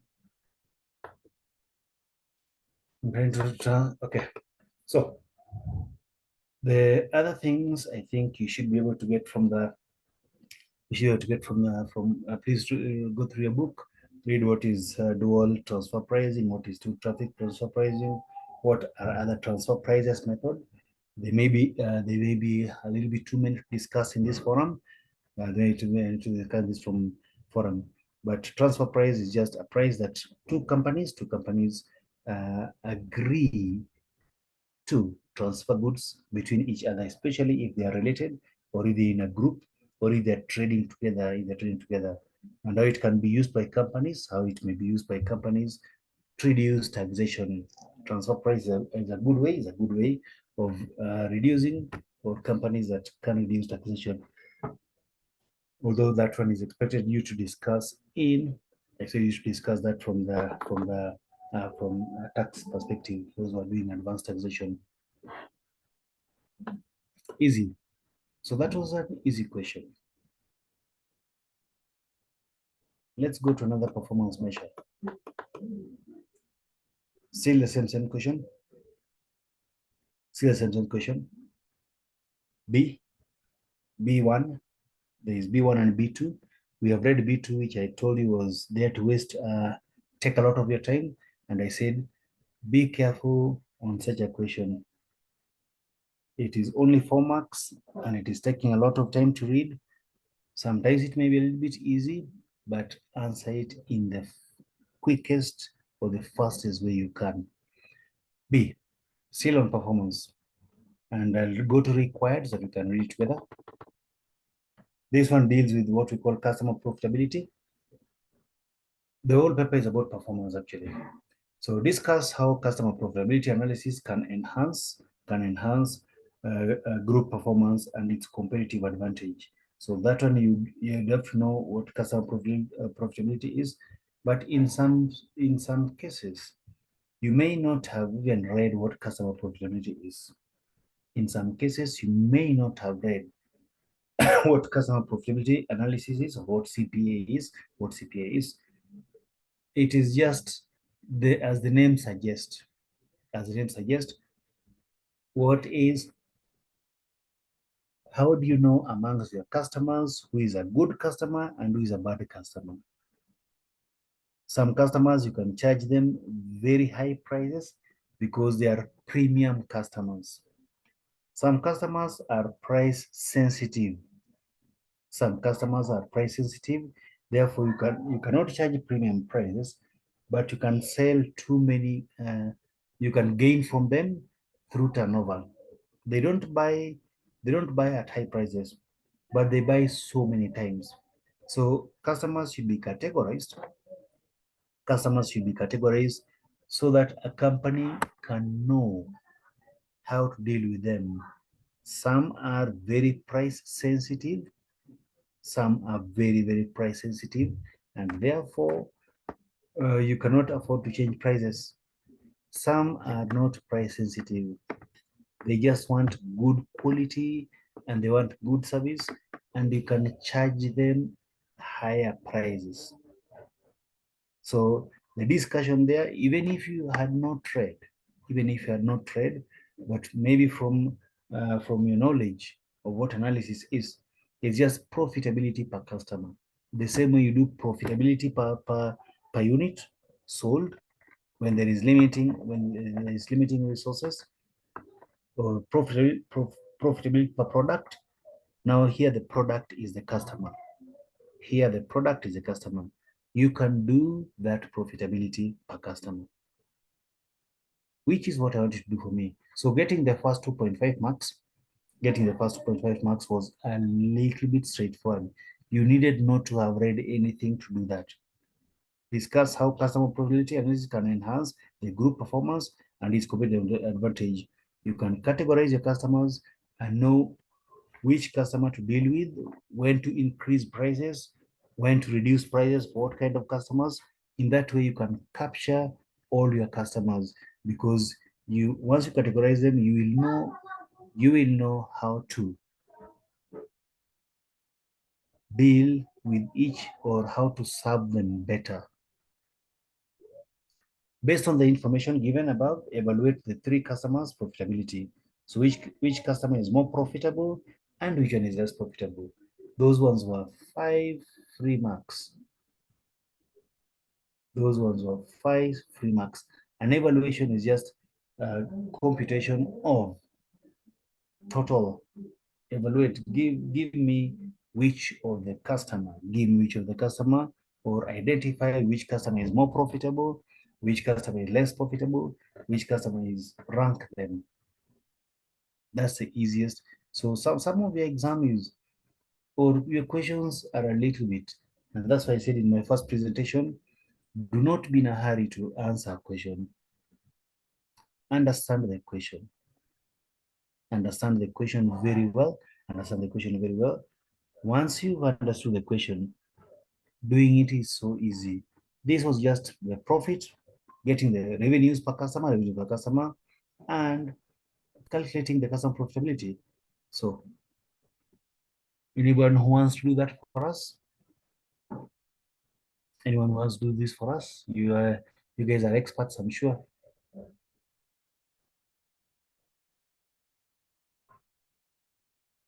No one can do this. Come on. So it says gross related margins are FRW 1.19, 2.41, and 2.11 for M, R, and K respectively. Then we have the following costs. Additional information regarding the 3 customers are as follows: units sold, that much; number of orders placed; number of visits to each and every customer; and then we have number of invoices sent. Then we are being told Rusizi Group management has designed an ABC costing system with the following activity pools and activity rates. Sales price of that much per visit, sales visit, we have order processing cost, we have dispatch cost per order, and we have billing and collection or receivables department. So we have the sales department, we have the stores department, we have the logistic department for that, and then we also have the receivables department doing their part. So each of them we have costed how much it takes to per customer. So let's do that. Let's do this. This should be easy. This should be easy. But you can stop me at any time. You can stop me at any time and ask. If there's something I'm explaining that you don't understand, you can stop at any time and ask me a question. All right. I guess there are no questions. So this CPA is easiest. Just understand the question. That's all you have to do. So this is just multiplication of these two tables, really. This is multiplication of these two tables. So there is nothing hard in this equation. There is nothing hard in that equation.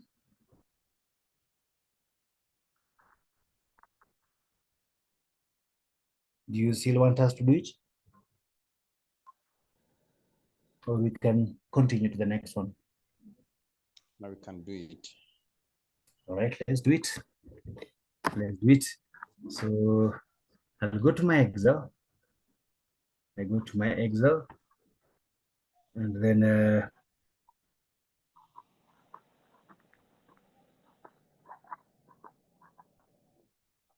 so you can stop. You can stop me at as and when you wish. You can stop me as and when you wish.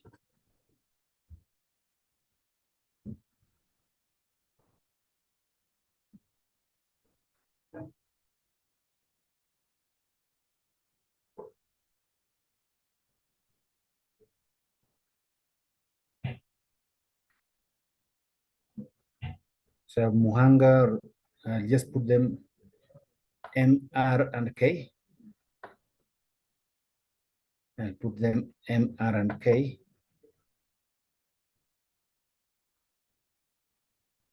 Here, M, R, K. We have revenues of 1,194,000.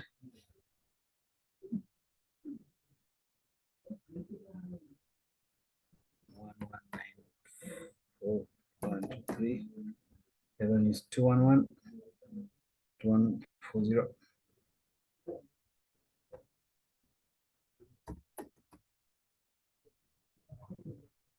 We have 2112.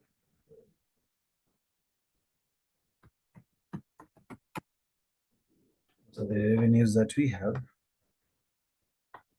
and we get the costs. So these are revenues or contribution. I think it's again as revenues. Then Excel is not shared. You cannot see my Excel? Shared. It is shared, sir. Visit. You can see the Excel? Yes. All right. All right. So somebody cannot see it. I think it is readable.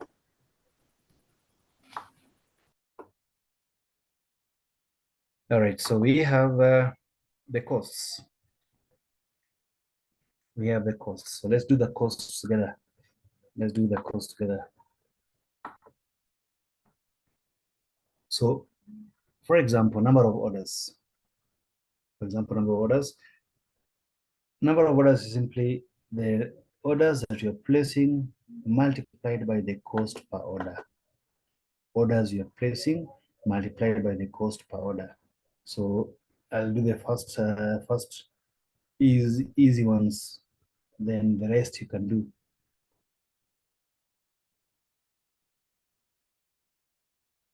Let me do the easy one. The rest one you do for me.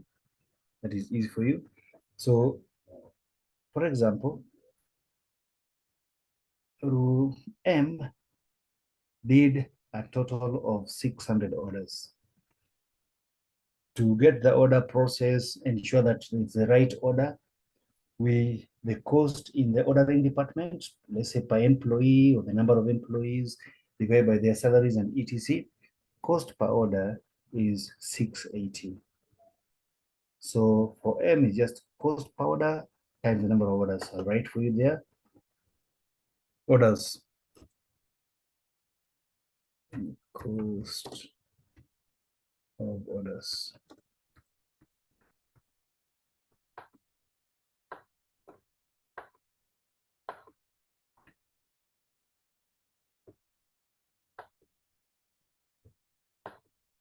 Number of orders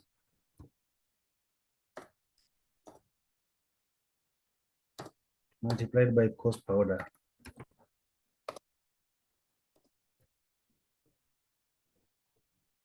Which in our case, in my case here we have 380. The cost per order is 380.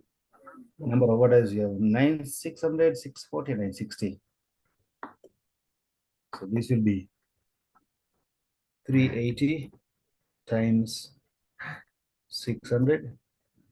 This one is 380 times, I think it was 960. 960, 900, 640 and 960. 380.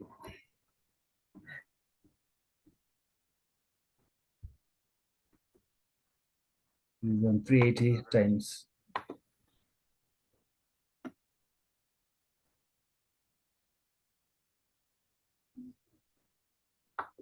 simply the cost per order,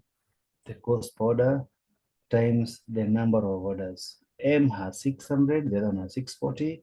Number of visits is number of visits times cost per visit, which the equation gave you. Cost per visit is 840. So their cost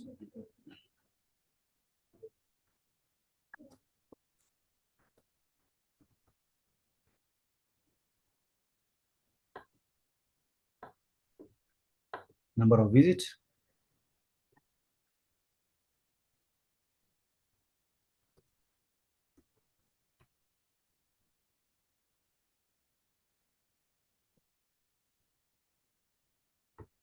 times cost per visit.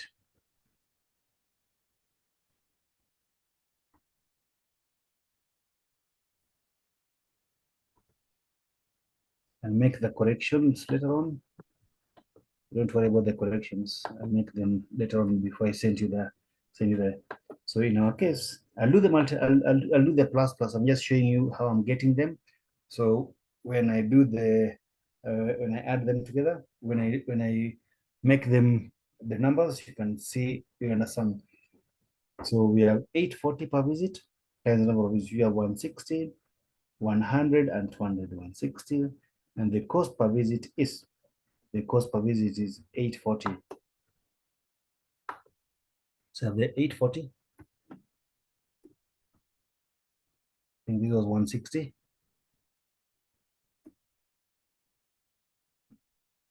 60, 840. I think this was 100. This is 840. This was 200 if I'm not wrong.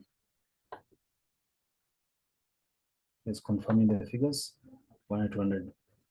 Invoices. Invoices, it is there. So billing and collections, 94 per invoice. How many invoices were sent? So cost of invoicing, bill and collection.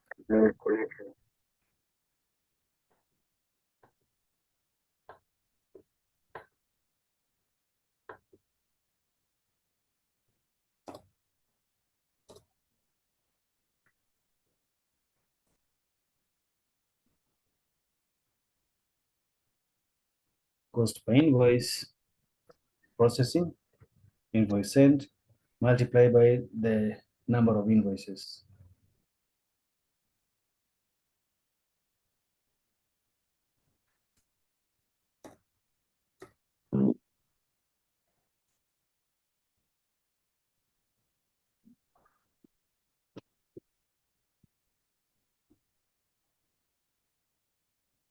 Which in our case we have, which in our case you have 194.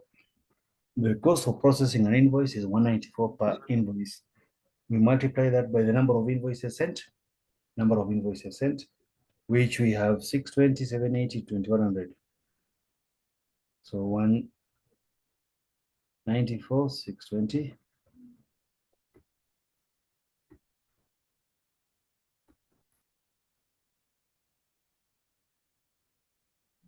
I'll multiply the unit.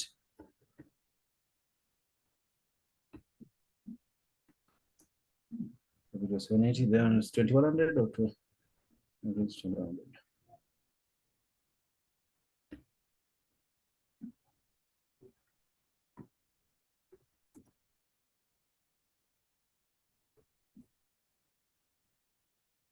I want you to give me the last one, this one, dispatch cost. Dispatch cost, maybe that was only, or transportation and everything.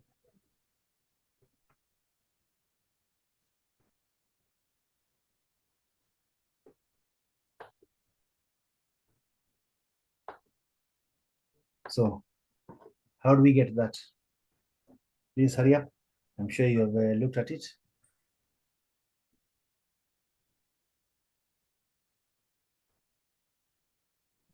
How many dispatches did we make?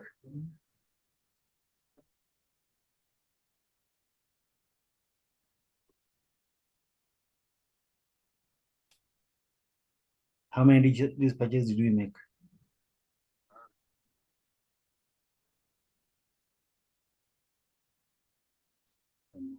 Please give me. You can see somebody has an answer. Let me look at it.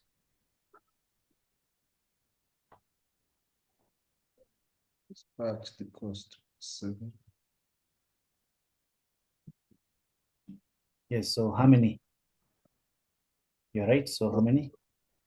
Ruhango. So how many? Give me the answer. Even look.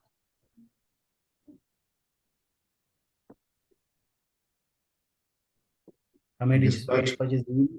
Yes, Dispatch unit. yes. I'm looking for dispatch cost. Dispatch cost is 700 Yes, Per- I know it's 700. per order placed. Order placed for Ruhango is 640. And for Kamonyi is 960. Mhm. So I multiply with that.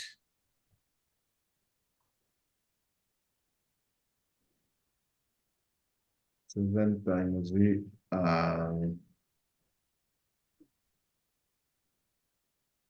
the placed 640.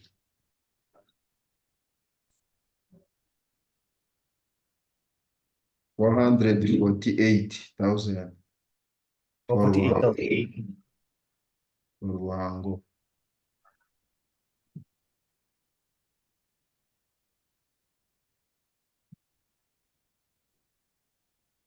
Okay, I'll write what you give me. So give me the figure. Dispatch cost 440. Ruango 448. Yes. 448,000. I hope you're right. For Kamonyi. hmm, For Kamonyi is 670,200. 672,200. Yes. Not Not 200. 672,000. 1,000, eh? Yes. Like that. For Muhanga is 7 times 6.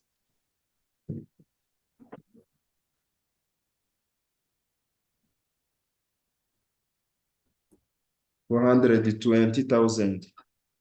All right, so those are the costs we have. Those are the costs we have.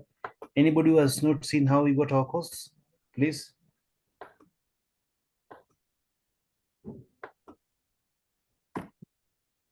Anybody who has not seen how I'm getting the costs?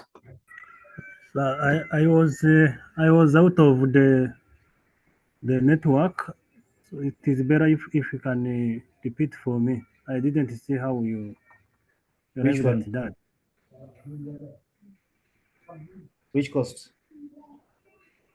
The dispatch costs. That I was also given. So I've written the costs as given, and I believe he's right.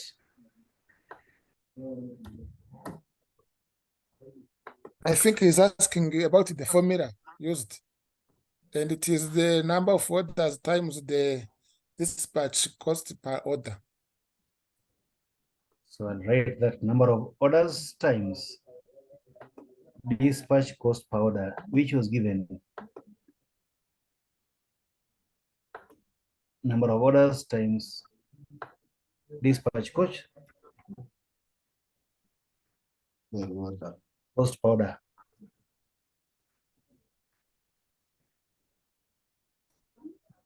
So we have, for example, if you go to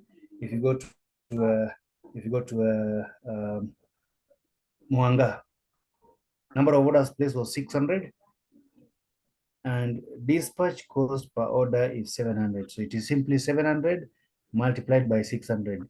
It is simply 700 multiplied by 600. That's it. Number of orders placed plus dispatch cost per order placed. These are the orders. This is what gives the direction. It is dispatch cost per order, which is 700.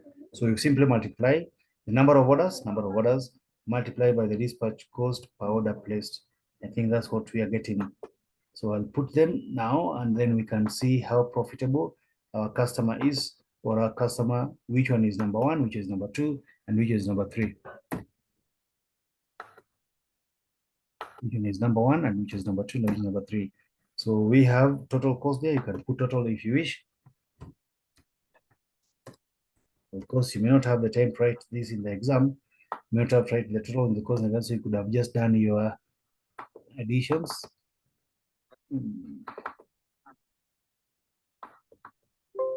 But total cost per customer, sum of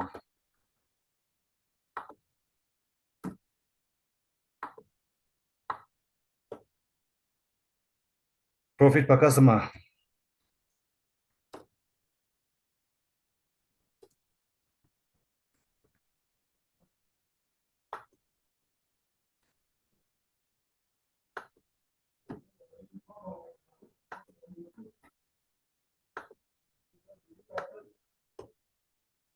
So we can rank them.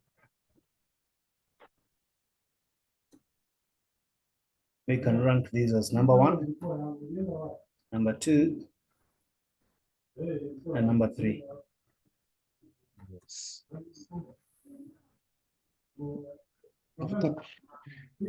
Yes.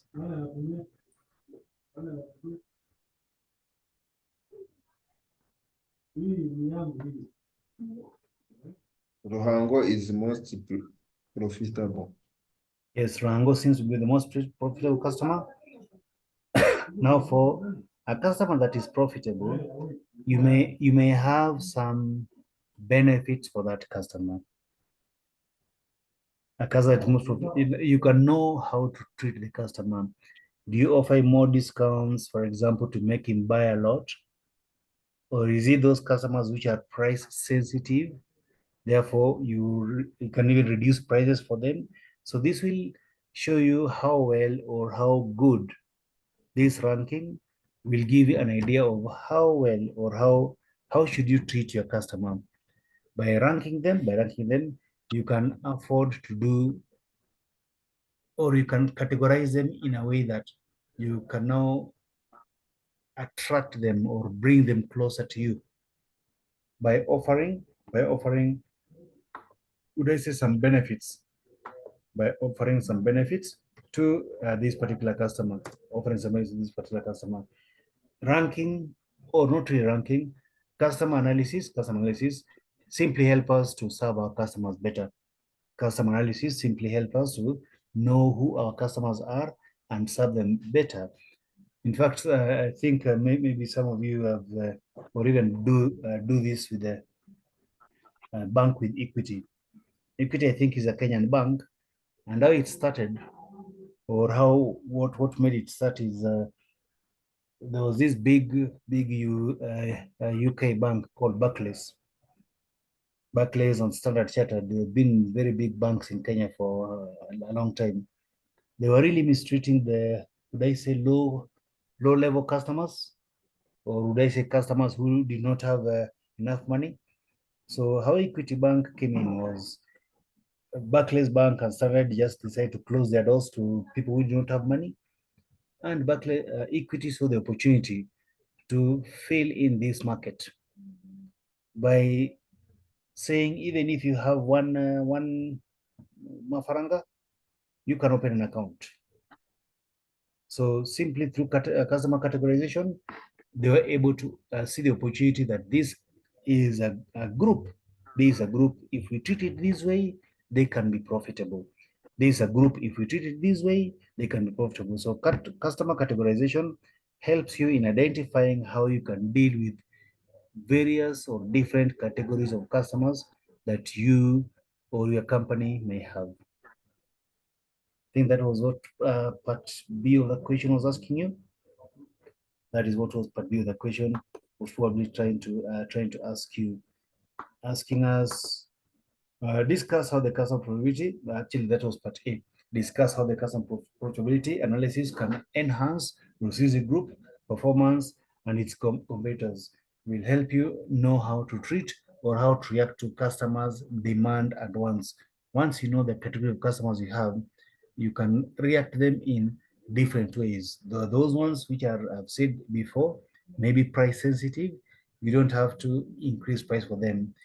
There are those ones which are not price sensitive and they really don't care how much they pay.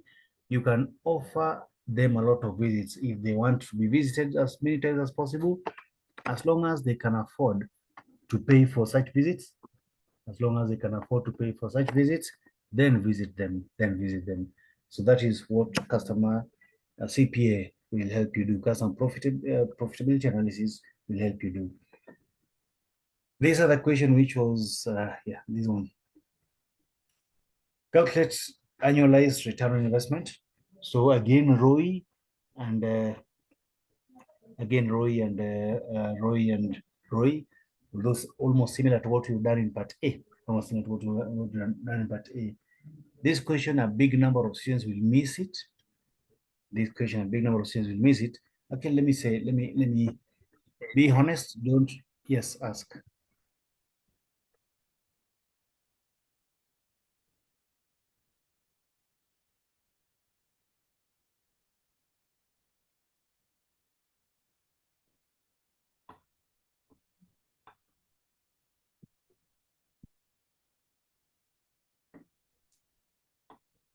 What is ROI? What is ROI? It's very simple. Capital employed divided by profits, which was given to you. So what is ROI? Division on net assets. Give me the answer.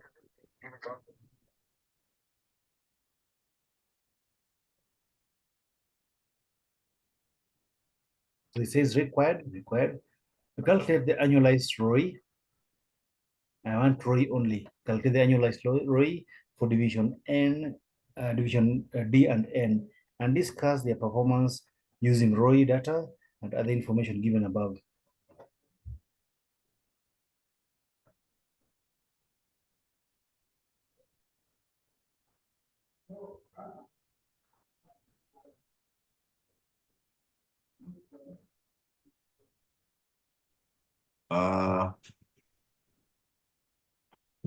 Return on Yes. capital employed equal to profit before tax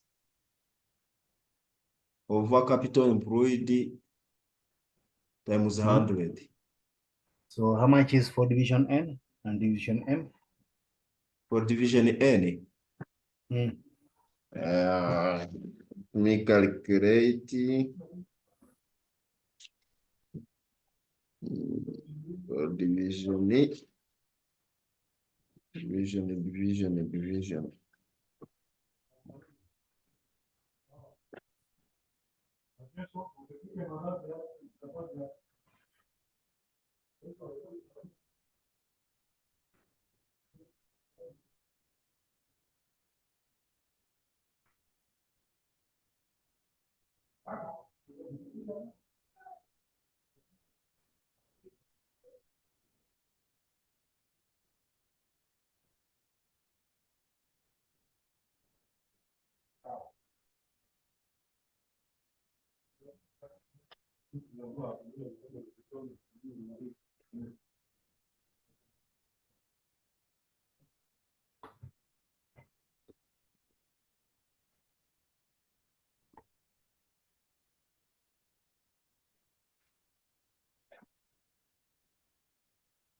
%15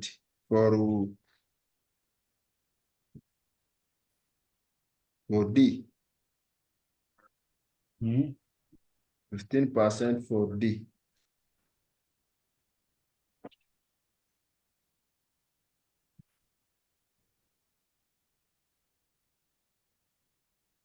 And for N? For N, to take 10 point here. 5 times 12 divided by 60, 0.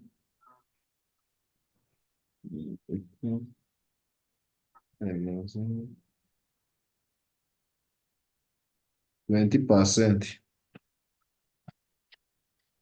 So that was easy. It is That was 20%. Yeah, it's 15 and 20. It is 15 and Percent. 20 respectively. So what discussions would we bring to give us those 7 marks? Hmm? To give us those 7 marks, what discussions could we bring? It says it's up to 7 marks. Calculate and discuss the relative performance. What could we bring to give us those 7 marks?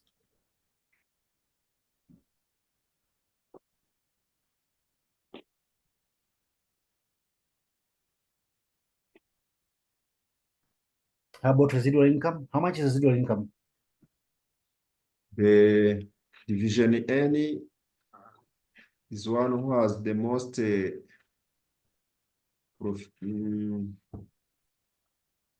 higher return Mhm. of 20, but also division D has also a positive Return. return. Mhm. So I'll give you 1 mark. I'll give you 2 marks. I'll give you 2 marks for calculation. Mm. I'll give you 2 marks for calculation. So I still want 4 more marks. Also, the two return is greater than expected return, Mhm. the benchmark given. 1 mark. So we still have 3 more marks to go.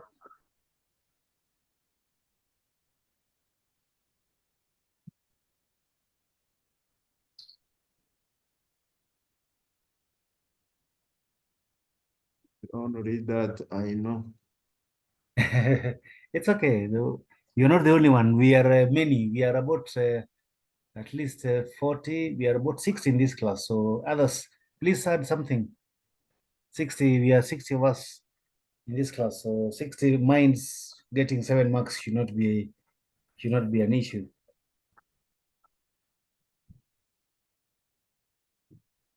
Anyway, the main, normally what we test you on, or what we are testing on ROI, which you need to bring out very well. So the first company, this company N, this company D is 15%, if I'm not wrong. Somebody has just calculated. Let me try and see. Yes, D is 15% and N is 20%. Yes. D is 15%, N is 20%. One thing we normally test you on ROI is it is not comparable. It is not comparable. Division D seems to be very good. Division D seems very good, getting a return of 20%. However, division, if you look at, if let's assume that those profits were cash. Division D is bringing much higher cash flow, much higher cash flow compared to the division N. So sometimes it can lead to, let's say you are supposed to choose between those two projects. You may choose a very small project. You may choose a very small project because it has a higher ROI compared to a very large project which would have brought more wealth to the shareholder. So sometimes we say it may not be appropriate for decision making. In absolute terms, if you're looking at just percentages, if you're just looking at percentages, we may choose project N in preference to project D.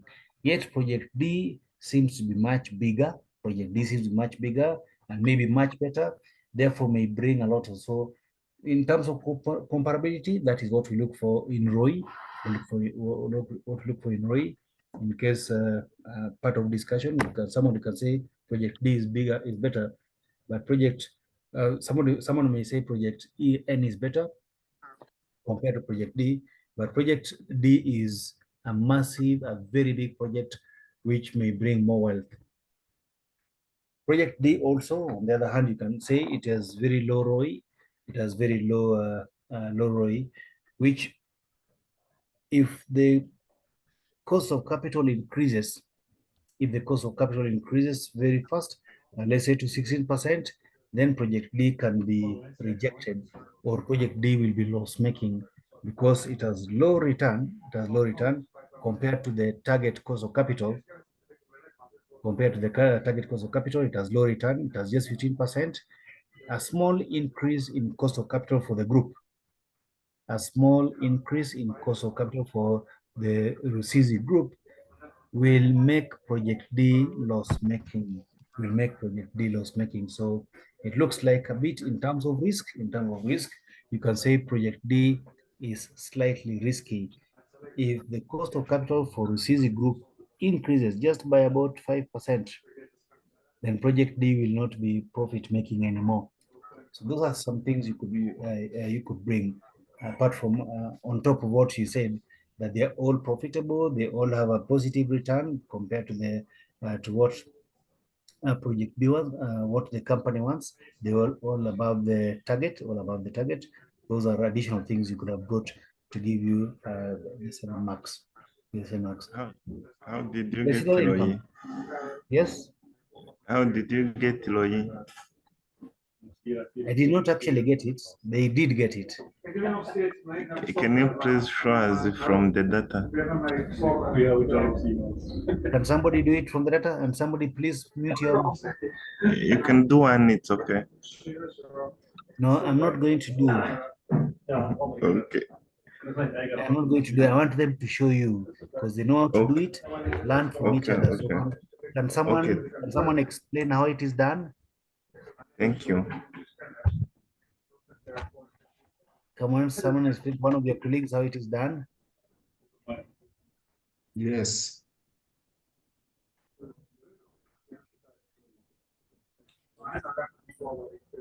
Yeah, can I explain? Yes, please. Yes. I Because this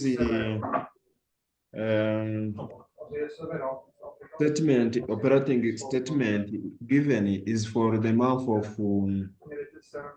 February. Mhm. Then it has a net income before tax for 61 for the month of February for the division D. Yes. If you want to get net income before tax for the year, you multiply by 12. 12 to get a profit for the year before tax. Understand me? Then, because the formula for LOI equal to profit before tax divided by net asset times 100. Did you get?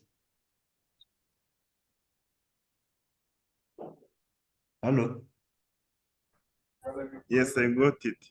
Thank you. So we annualize it. The profit given is just for 1 month. The profit is given just for 1 month. That was actually the catch in this question. The profit given was just for 1 month. So the first thing is you annualize it, multiply it by 12, multiply the net income before tax by 12, and then divide by the divisional assets given to you.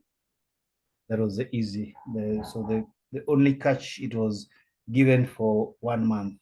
That is the part that was probably, would I say the trick in this question? Residual income.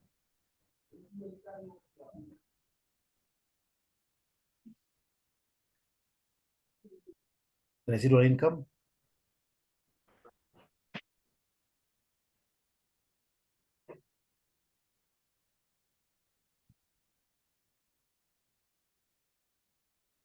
Easy. Residual income is simple. We've done it before. We've done it in this one earlier on. We need here how to calculate residual income. Profits before interest and tax minus the cost of capital. Yes. Profits before interest and tax minus the cost of capital. So that should be easy for you. That should be easy for you. If it is easy, let me continue. If it is easy, let's move on. Let's move on.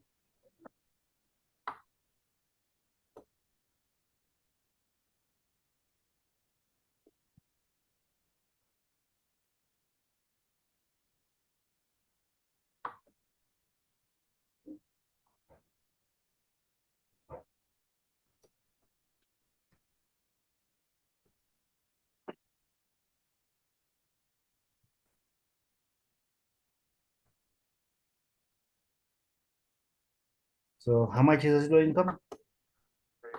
The same thing, multiplied by 12. So residual income is, I'll do for N. I think the first one is N. The first is D.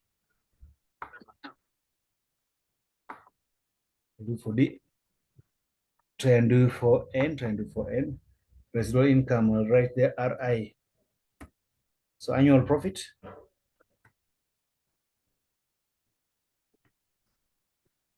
Annual profit. N is 61. 12. 12. And then we have cost of capital.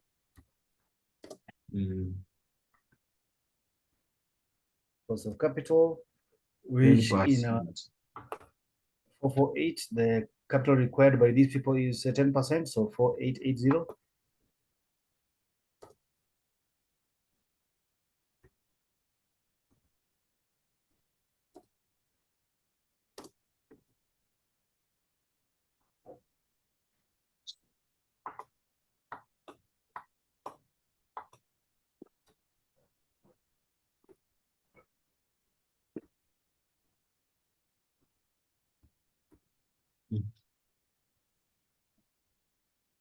what I've done.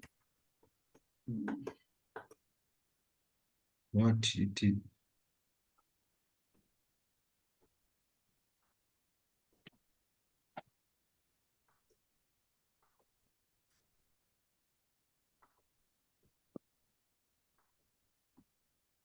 This is for D. For D, and for N we have 10.5 times Please. 12.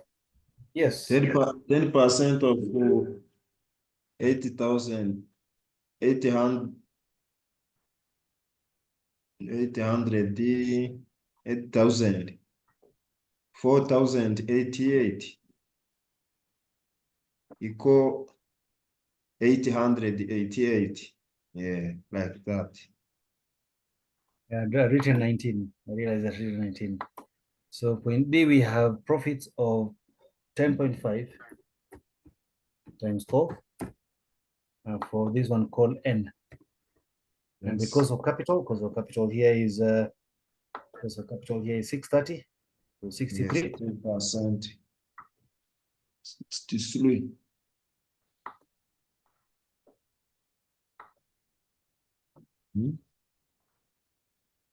Any question on that? Well, let me write, because I'll send you these times.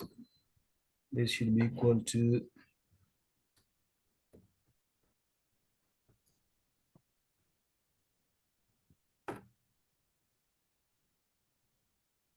so it didn't require any discussion. That is a bit easy. Calculate the annualized residual income for division and explain the implication of this information for the evaluation of division.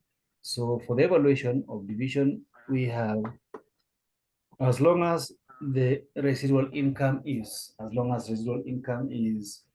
positive, we say the division is making a profit. But we can see in terms of the residual income, we can see that in terms, let me write what we had here. We had ROI here was 15%, and ROI here was 20%. In terms of residual income, division D is bringing much more income to the group compared to division N. In terms of residual income, division D is much more profitable compared to division N. And that's why we said one of the disadvantages of ROI, I said earlier, one of the drawbacks of ROI is that sometimes you may end up choosing a very small project. You may end up, if you have to choose between project D and N, based on ROI only, sometimes it leads to a wrong decision. Or let's say if the managers were being rewarded with bonuses, manager in division N will be rewarded with bonuses, but in reality, division D is bringing much more wealth. Division D is bringing much more wealth compared to division N. So looking at residual income, they are both positive, which is good. It means that both divisions are profitable. However, based on residual income, division D is adding much higher value. Division D is adding much higher value compared to division N, and therefore division D is better profitable or a better project. Division D is a better project in relation to division N. So those are some of the discussion we actually just the main bit here is what advantages does residual income has over ROI. That was what we wanted you to bring out. What advantages does residual income has over ROI? Residual income gives absolute measure, which will either show the reality or will show profitability of the company compared to the other one, which is a percentage, which sometimes may lead to a wrong decision, especially if you are looking at just percentages. Excuse me, sir. Yes. between residual ROI. income and the return on capital invested, Mhm. which one will be best? Will be best our decision? Yes. They're all good for decision making if you're looking at them in terms of, because for residual for a return on investment, we all look at, do they exceed the target? That's the first thing. So in terms of decision making, if you're measuring whether the company divisions are profitable, yes, based on both um, based on the target. The target is only 10%. So we are saying the company, they are all profitable because they are exceeding the expectation, or they're exceeding the target of 10%. But now, if you want to compare which of the two, division has done better, then residual income gives a better decision or a better comparison. Compared to ROI, residual income is superior. It gives a better comparison, which company has or which division has done better in relation to the other. Okay. Yes. For me, I was comparing the amount of investment made in both projects. Indeed, they invested the 4,000, while in N it was small.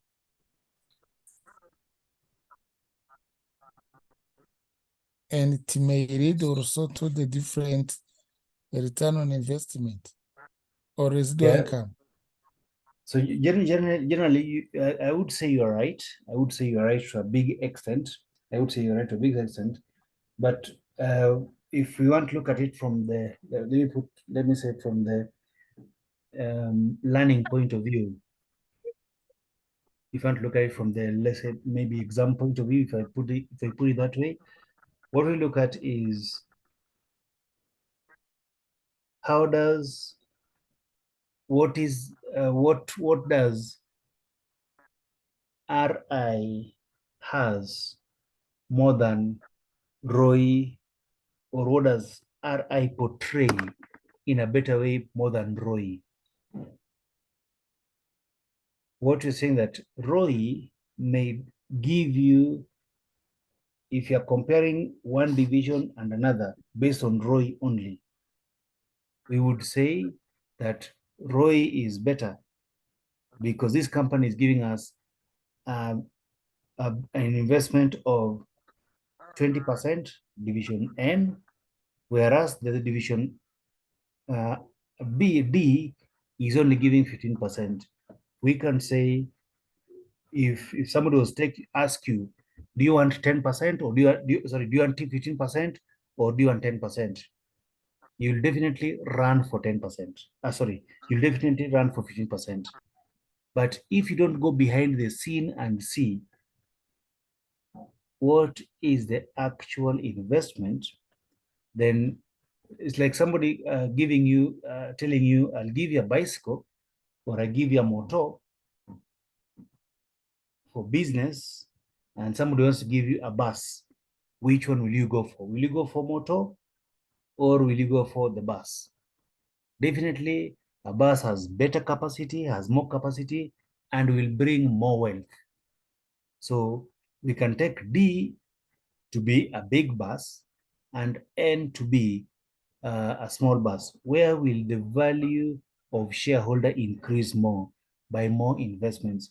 But if you only looked at 20% without considering what is the investment behind, if you only look at 20% without considering what is the investment behind, if nobody gave you these figures, if I block, if you look at my screen,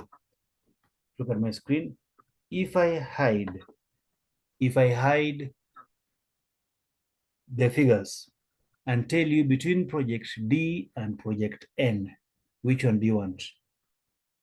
You'll definitely run for project N but project N is motor. Project D is a bus. Will you be comfortable in doing a motor business, or will you be, which business will you be comfortable doing? So in terms of, from learning perspective, we can say that ROI may lead to what we call a wrong decision. ROI may lead to a wrong decision because it is not an absolute measure, it is a relative measure. And depending on what you are comparing with what, you may end up choosing a wrong decision. So we're just looking at the what does ROI bring out in performance evaluation, and what does RI bring out in performance evaluation? That's what we're looking at.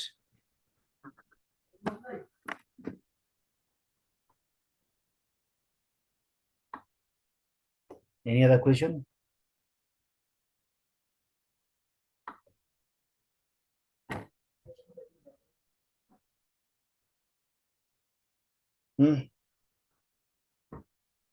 Mechibazo.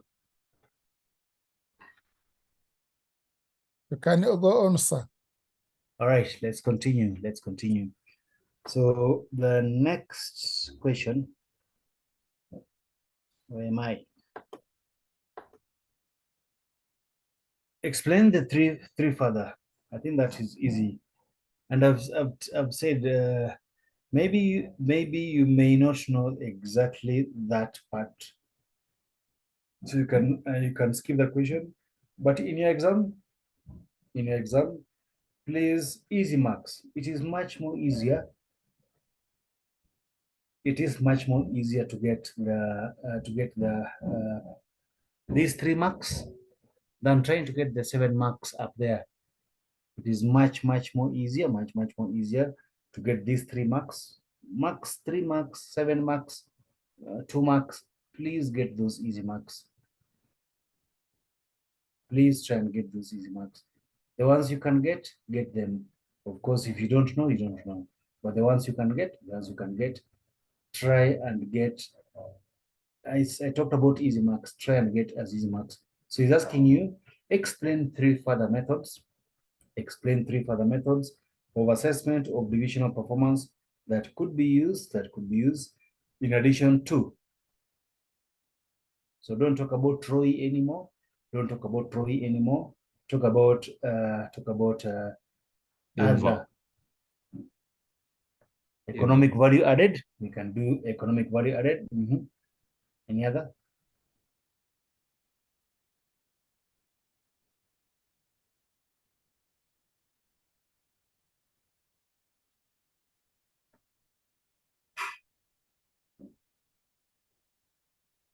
What other methods? What are methods apart from? I can see some people have answers. So let me see what they're saying.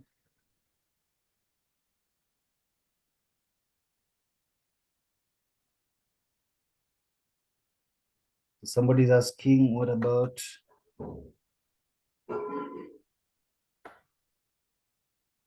So we can use profitability, we can use asset turnover, we can use EVA, we can use other quality things. Asset turnover, profitability. What about if we analyze ROI vis-a-vis the target return on investment? I think we've done that. We've said in terms of return on investment and ROI. I'm trying to answer this person called Ivan Luke.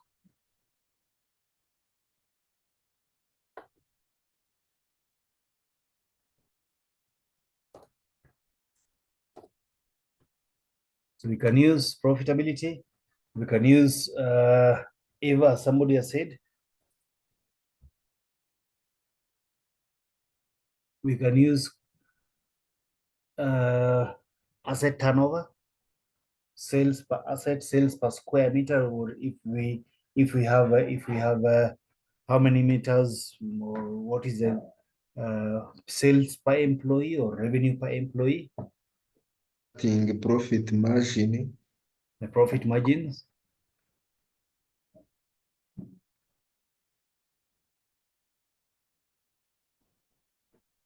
Revenue per employee, revenue per asset turnover. think we've talked about that.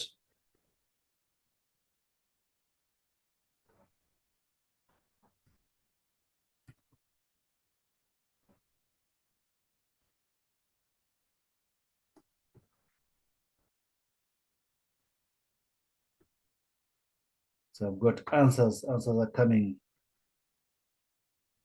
So somebody asking, how did you get 126? I think it's been answered. Profitability as a turnover. Net NFI, I'm not sure what that is. There are many non-financial performance indicators, etc., EVA, ratios, variance analysis. Now that's good. As you guys are experts, so I don't need to ask you to do anything anymore. You guys are very much experts. All right. For the benefit of the board of directors, write a memo briefly discussing the advantages and disadvantages of 3 approaches to determine arm's length transfer prices. This one, I think you better look at your text provided to you. Look at the text provided to you there. It has a little bit elaborate, or it is elaborated on. There is a bit of elaboration on the transfer pricing, the quota, the tariff, the arm's length, how negotiated cost plus and etc. So I'll probably refer you to your notes. I'll probably refer to your book notes there. Your book notes there that should be able to guide you. To guide you. So read that. I have answered one question in almost 2 hours. We expect you to answer this question. I told you maximum 1 hour 30 minutes. Question 1, maximum 1 hour 30 minutes. The beauty with your exam also, especially question 1, it is not on one topic really. It is not on one topic. You'll find it on, there'll be something on EVA somewhere, there'll be something on transfer pricing, there'll be another one on ROI, there'll be another one on simultaneous or linear programming somewhere. There'll be something on costs. There'll be something on variance analysis. And the variances that you do here are the advanced variances, what we call operational, and the planning variances, so not the basic. So when you do variance, maybe in the next class, and make sure you at least get the basic part. So your question is divided in such a way that it covers almost all the areas. So you will not miss something. You will not miss something to answer. You will not miss something to answer. Right, I'll do the other question, the first part which you are not done. I'll do the first part that we are not done, which required us, I'm on question 2 now.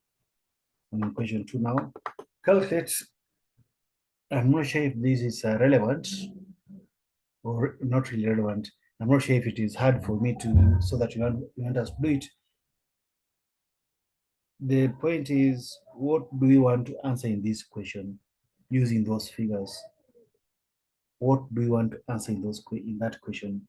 So first of all, understand what you want to answer, because the question say, using relevant calculations, evaluate the claim that after you've done the calculation, you have to show whether they are right. You have to quantify. Evaluation is quantification.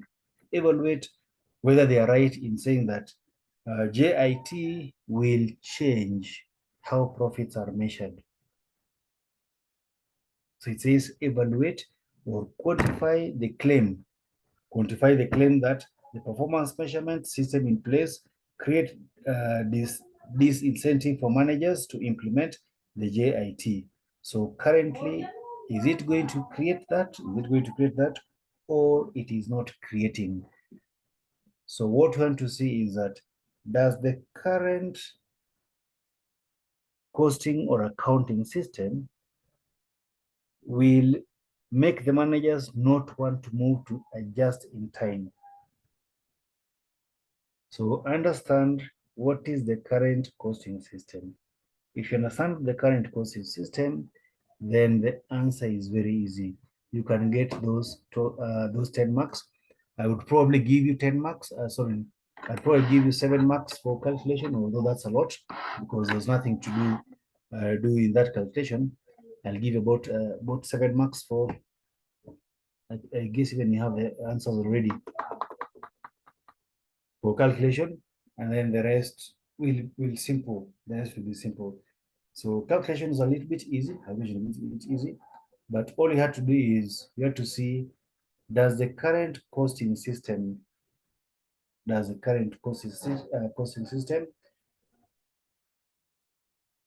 make managers to show profits which are not there, and that is why they don't want to move to just in time. Does the current costing system make the management, which the question here is absorption costing. How do managers create profits?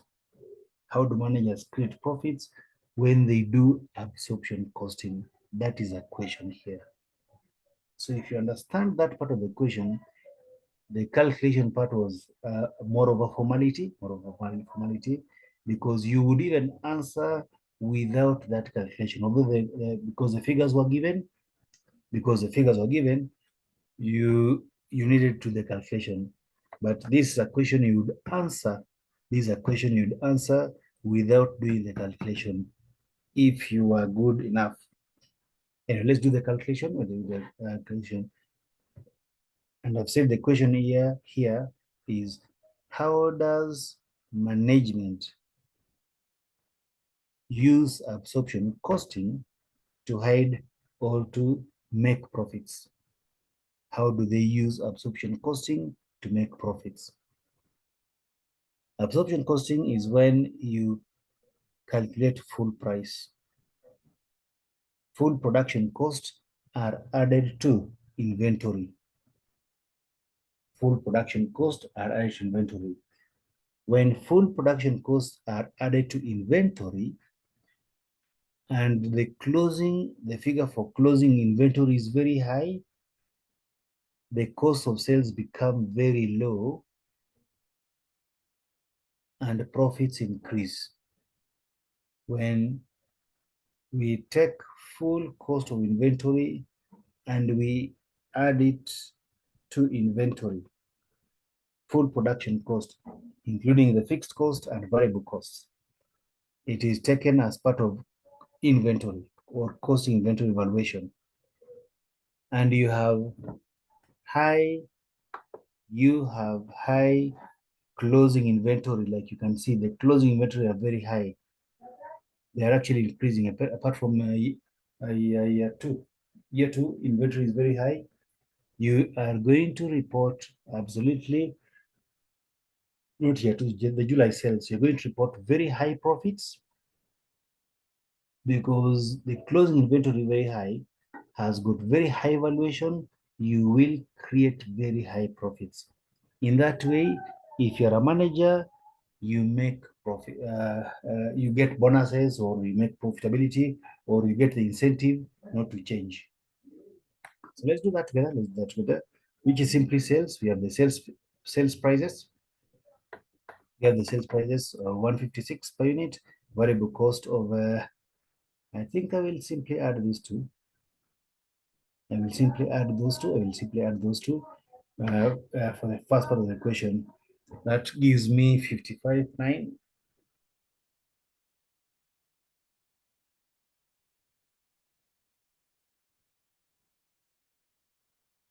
So variable cost per unit is about 130, 123.5. Yes. So we can actually calculate contribution. Anyway, let's do the whole thing as it is. So we go to the next page. We have July. We have sales June, July, and August.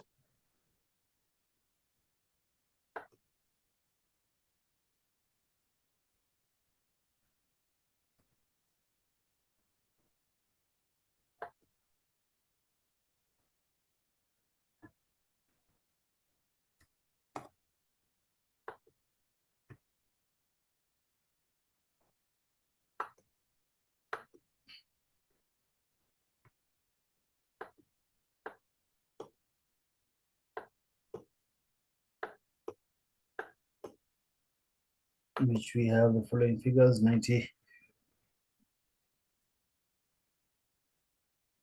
94, 95 times 150 something selling price.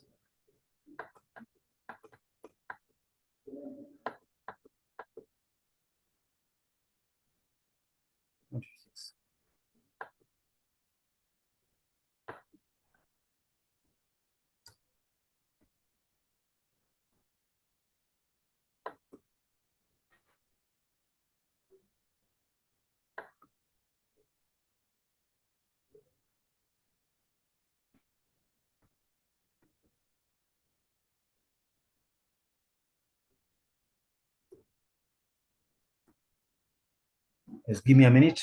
Give me a minute.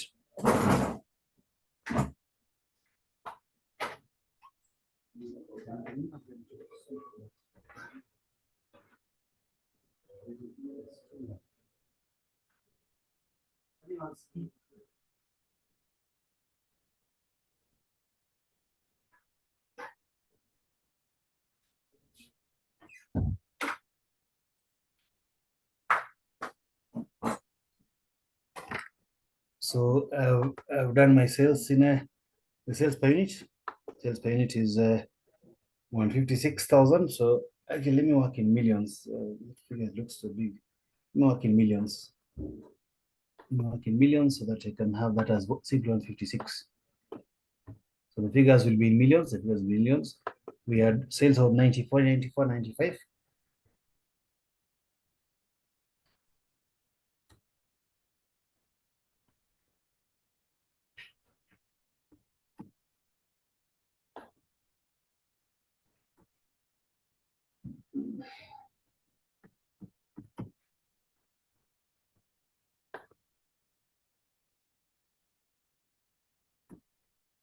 Then we have variable cost. Variable cost will depend on the production. Variable cost will depend on production, not what was sold. I think, let me increase. I'm not sure if you can see my font here. I think now it's okay.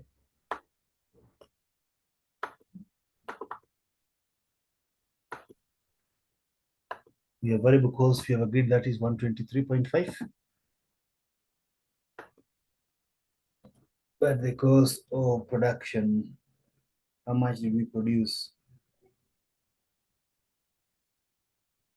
We produce 100 units. 100 100 units. units. And for June, it's 96 for June.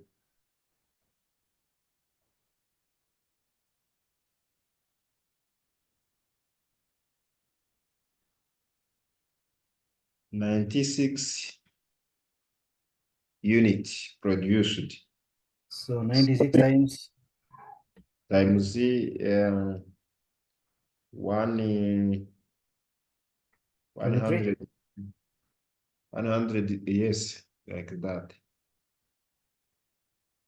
and then the other year.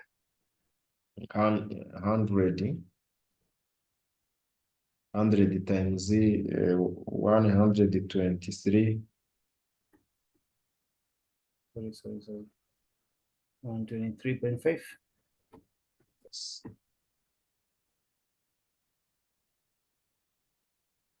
For August, it is 90.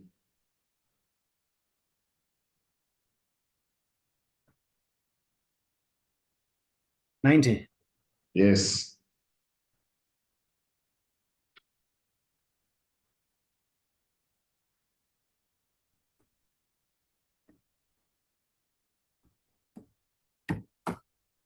Sorry, let me write equal to. Mhm. Fixed cost. Fixed cost. Fixed cost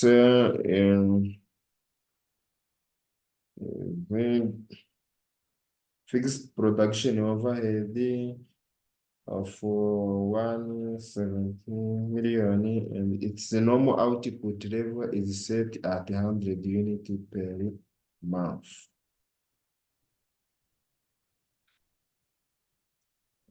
Give me, I'm waiting for you now that you're the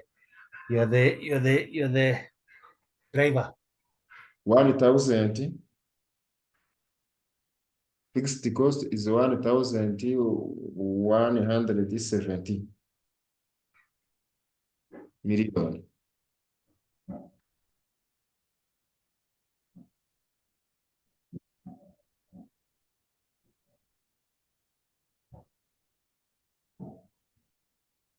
Okay, so 170.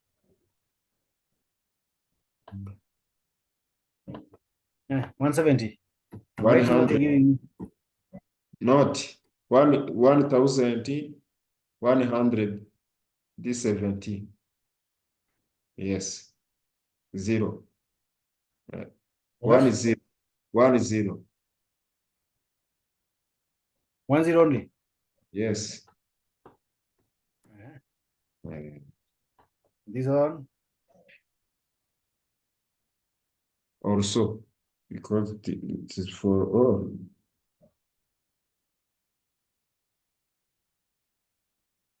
It is fixed for all month.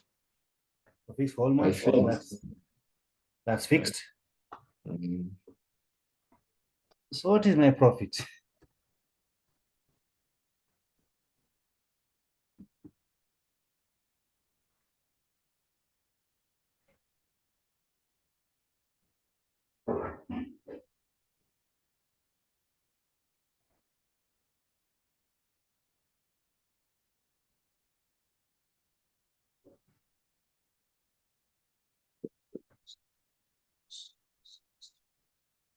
So according to you, it is this minus that, Yes. minus that. Wow. A simple calculation. If you're right.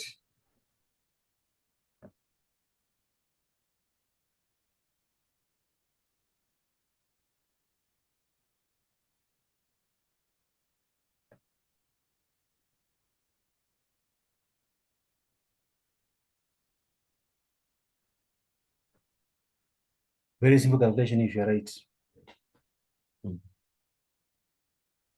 We shall rank also. No, we're not going to rank, but Mm. that calculation is wrong. Mm.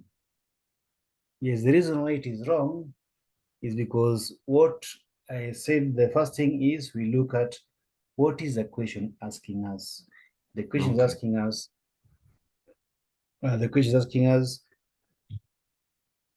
how do management hide costs to show profitability when using profitability when using absorption costing? That is what the question is asking us. How management create profits by simply increasing Question 2E. production. Yeah. Question 2E. I. Roman This 1. one. This one.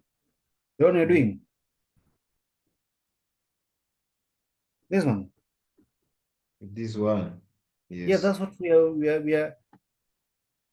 Okay. The evaluate is using relevant calculations. Calculate the claim that performance measurement system in place creates this incentive for plant managers to implement JIT. Why don't they want to implement JIT? Because JIT. currently, just in time. Yes. Currently, they are able to show profits. If JIT is going to be implemented, they will not show these profits. Currently, they are able to show profits.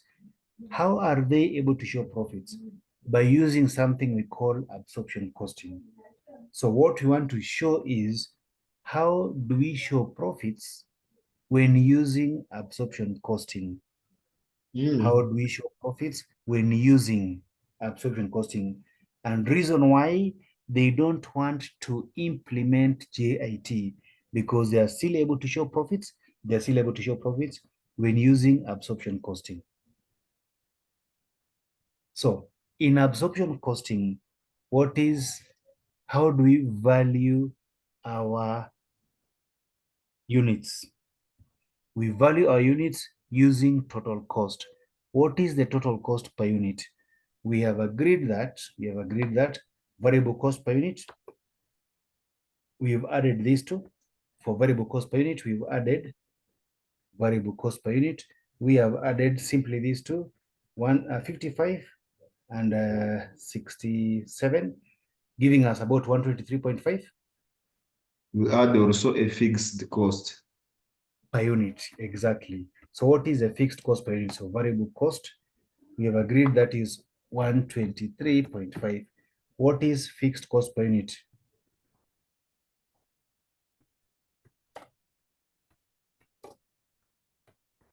What is a fixed cost per unit?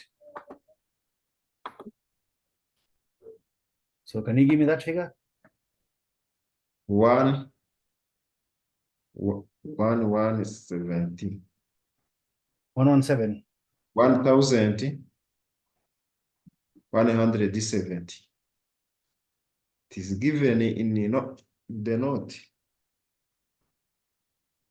Okay, if you say it is given, I'll believe you, but that is overheads 1170 million per unit is how much? Per unit. We Yes. divide by 100. So how much? So 117? Yes. 1,170 million divided by 100. It is 11.7. 11.7. So what is the fixed total cost per unit?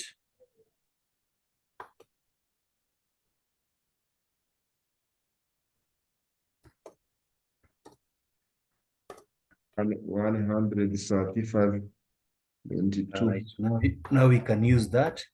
Now we can use this as a basis for showing the current profitability. We can use this as a basis for showing current profitability against. So this we, is full. huh? This is full cost per unit. Yes, this is full cost per unit. Okay. Because that is what they are currently using. That's the reason for giving you the fixed overhead and overhead absorption rate per unit. So full cost per unit is 135. Full cost per unit is 135. So if they produced, how many did they produce?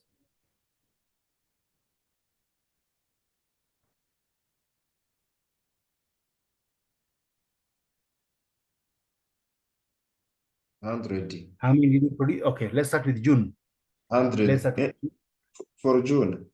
Yes. 96,000 unit. We produced 96,000 units. How many did we sell? They said 94. So The closing balance is 2,000. So we can do a cost of sales, which is 94 times cost of sales, 94 times that. Yes. 94 times the price of 135. 135.2. 130. 5.2. 5.22. So that is our cost of sales. Agreed up to that point? Yes. Then in your absorption costing, Fixed we cost do should some be moved. fixed cost should be Moved. Because it to where do we move it to? It's okay, you're right to an extent, but I just want to know where do you want us to Full move it to? cost. It is full cost, but there is Yes. what we call in absorption costing, there is what we call over absorption and under absorption. Yeah, okay. So if we did not absorb everything, we have under absorption. Like in this case, we budgeted to produce how many? We budgeted to produce, I'm in June only. Let me go to June. I'll do June. I am in June. In June, we budgeted to produce, our budget production is 100, but we only produced in June a figure of 96. Yes. 96, yes. We only produced 96. So it means we did not, in all our units, we did not take all the fixed costs. How much was under absorption? What is overhead absorption per rate?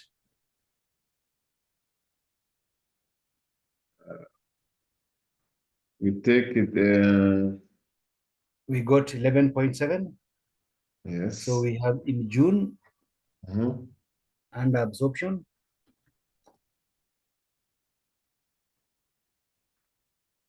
Under, I write the under stroke over.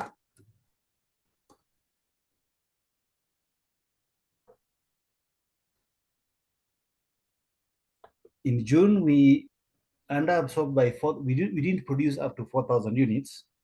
Yes. We did not produce up to 4,000 units, and overhead absorption rate per unit is 11.7. Yes. It's okay now. Or we can take My figures are in thousands. yes 4,000 divided by 100 units times okay. So this is my profit for the period.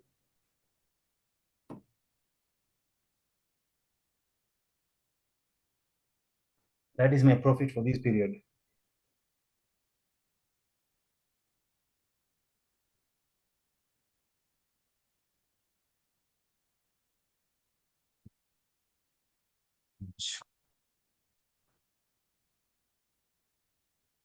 Up to that point, okay?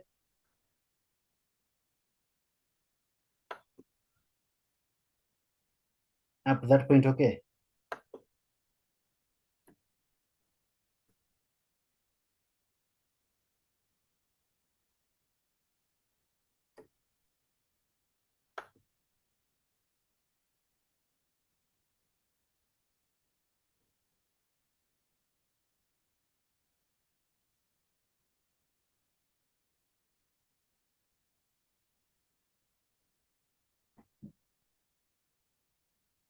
Is 0.2, not 0.5. It is 0.2.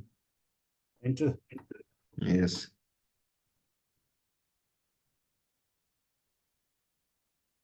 how many did we sell?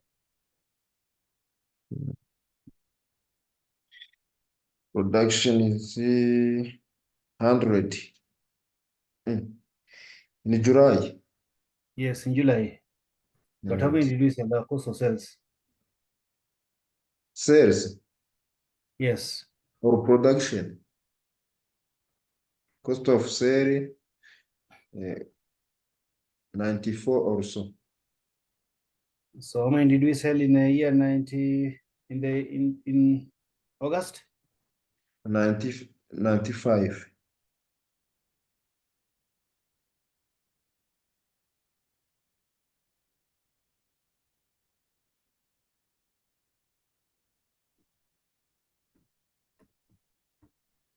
Cost of sale. What was over absorption or under absorption in August? August. In August Yes. is 10. Okay, let me explain someone is asking how do we get over absorption? Me got lost. So all right, let me explain these things first before we continue. Yes. So what we have, the figure of sales is okay. So let's do, I just want to do the part for June only. Maybe I'm using a bit of shortcut. Let's do the part for June only. Let's get the cost of sales. How do you normally get the cost of sales? Cost of sales is production. Cost of sales production. How many did we produce in June? I'm doing June only so that we all together. I'm doing for June only.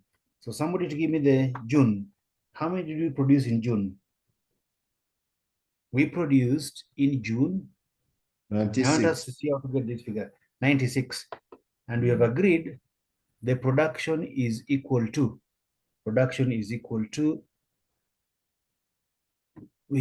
the full production cost. So it is 96 times 135.2. Yes. That is what we produce in June.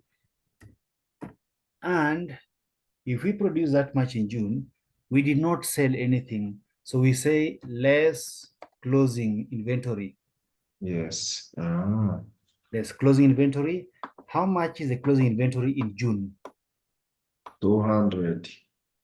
So is equal to 200 times the cost of production. Cost of production is 135. Yes. 135.2.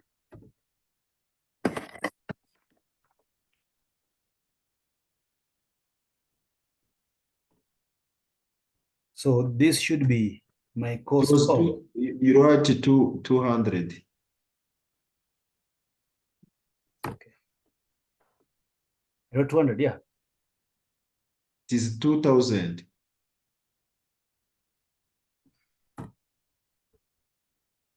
We produced 96. This was 96, yeah. Yes. So it actually should be two. It's two. Should be 2 times.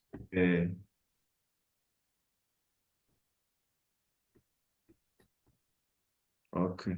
That's a closing inventory. That's a closing inventory. So we have our cost of sales as production minus the closing inventory, which is the 12.9 there. You understand how we got that figure now? Yes, it is like. But what we do is in absorption costing, if we produce less than the budgeted, it means the overheads assigned to this production. Remember, we are supposed to assign or we are supposed to absorb up to 100,000. Yes. Overhead, we are supposed to absorb per unit.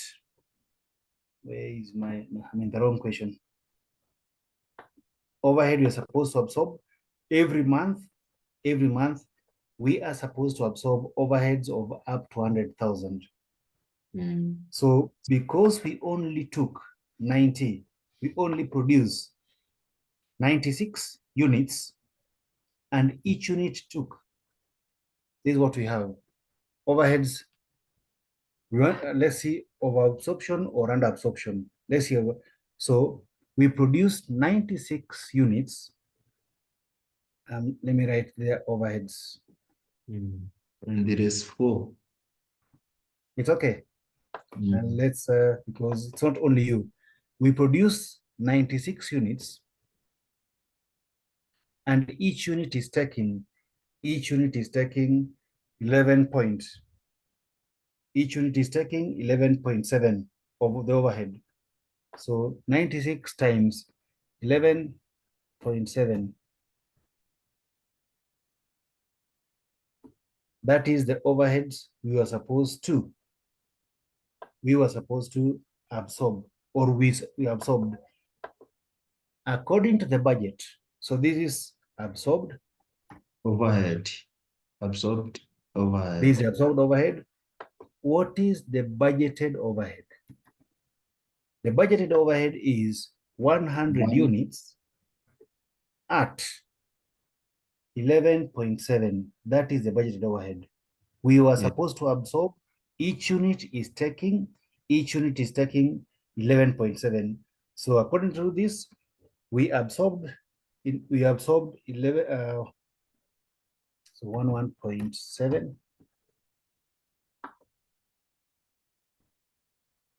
We were supposed to absorb 1170. We only absorbed 1123. The difference, this is the budgeted. I'll write it better. Budgeted overhead was supposed to be 117. We only absorbed because we only produced 96. So there is what we call under absorption. There is what we call under absorption, which is 117 minus the figure of 46.8 here. Yes. Up to that point, okay, everyone? It's okay. Somebody is writing things on my screen. I don't know who this is.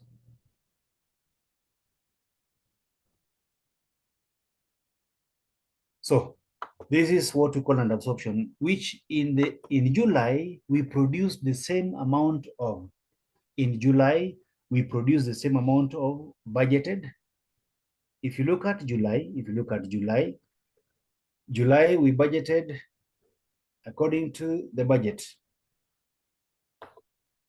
According to the budget, we were supposed to produce 100 or so. And we budgeted for 100. So in July, there is no over or under absorption because we budgeted to produce 100 and we produced 100. Production was 100. Production was 100 and we produced 100. In August, we produced 90. We produced 90. So the overhead absorbed was, if I can put August there. In August. If I can put August here, we produced only 90 times 11.7. That is what we absorbed. The budgeted is 11.7. So according to the budget,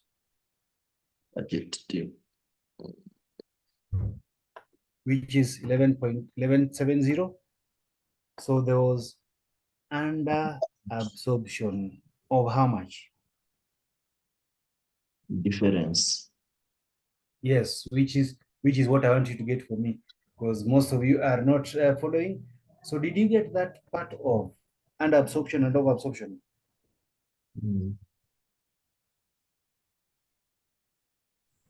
170. 117. Which is what I had already put there, the under absorption.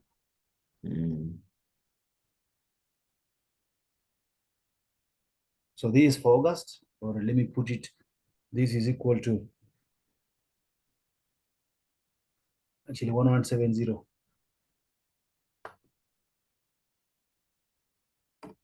1170 or 117.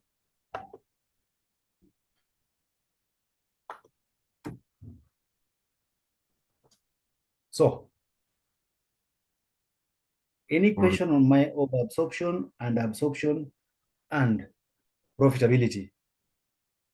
So this is, I'll write for you, this is June and this is August. When you go home, please try and look at it. Now, let's see what has happened. What we are trying, now I'll take you back to the question because we only have 4 minutes. We only have 4 minutes left. Going back to the question is, these people, how much profits are actually very high. The profits shown in June, profits shown in June, July and August, profits shown in June, July and August are actually very high figures. These are the profits we are showing. But how do we get these profits? Let's say, for example, in June only. June, we produced, I'll go back to where the question is. June, we produced 96. only 96 units. How many did we sell? 94. We only produced 96. How many did we sell? We only sold 94. Mm. In July, we produced 100 and we only sold 94. Mm. In August, we produced 90, but we were able to sell 95. How comes we produce? Look at our profitability. We produced more in July, and we actually sold less in July. July, we only sold 95. Yeah, sorry. July, we only sold 94. We produced more, sold less, yet our profit is very high in July and August. July and June. In June, we sold 95. We even sold more. In August, we even sold more. But in these other months, we sold less, and our profits are very high. Why? Mm. We sold less in June, we sold 94. I'll go back to the question. We sold 94 in June, we sold 94 in July, yet in August we sold more and our profits are lower. Why? The reasoning is very simple. Because closing inventory is very high. Closing inventory reduces the cost of sales. If you're using absorption costing, high closing inventory reduces your cost of sales, therefore you report high profits. Okay. That is what we are saying. You can increase your profitability by just not selling a lot. You just don't sell, have a lot of closing inventory, which has high value or which has got full production cost.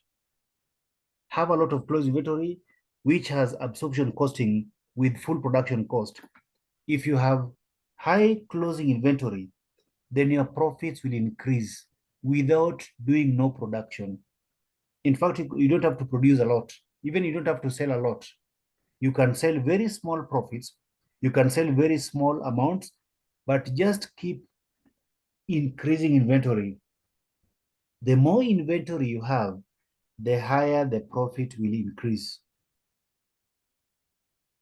So if we keep increasing inventory, how do we keep on increasing inventory? If our closing inventory was going to increase, then the figure of profitability would have increased. If we kept increasing inventory from June, July, if August was 10,000, if closing inventory in August was 10,000, then the profits in August would be very high. By simply keeping a lot of closing inventory, our profitability increases. Now, what we're being asked here is, if we are going to use JIT, you don't have closing inventory. In JIT, you keep no inventory at all, or you try to keep as little inventory as possible. Will the management accept that or not? They will not. Why? Because in the current system, with the current system, they are able to show high profits by simply having higher closing inventory. If they adopt JIT, this will not be the case. If they adopt JIT, they will not be able to report these profits because they cannot keep closing inventory. And that is what the question is asking you. The question is asking you, using relevant calculations, evaluate the claim that performance measurement system in place create disincentive for plant managers to implement JIT. They will not want to implement JIT because they cannot show high profits. In JIT, there is no closing inventory or inventory is not held. So they will not show profitability. In that case, they will not want to change. Any question up to that point? Please. It means the closing inventory should be evaluated at selling price. No, it means management are able to manipulate profitability by using closing inventory. Okay. It should be, you can evaluate it at any point you want. You cannot evaluate it at any price you want. But what you're saying is it can be used as a way of creating profitability. Okay. Creating accounting. Okay. Exactly.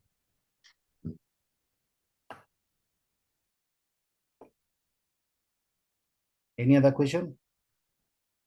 So we are saying that because somebody is asking a question here, so let me just, they can use inventory to show profitability.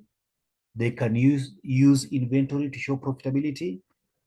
Whereas in just in time, there will be no closing inventory. Just in time will reduce, or will eliminate closing inventory.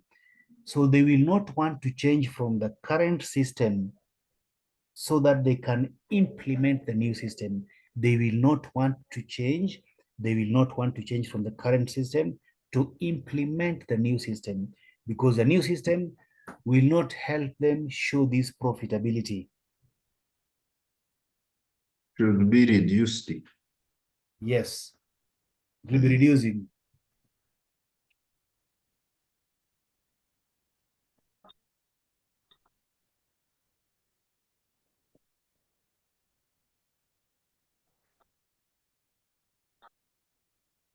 I think this presentation shall be submitted to us.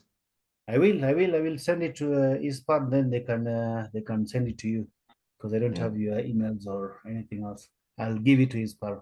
They'll send it to you as soon as possible. So. All right, so in the next class, I will look at what some people had asked me. There was somebody asking for the risks, decision making, risk and value of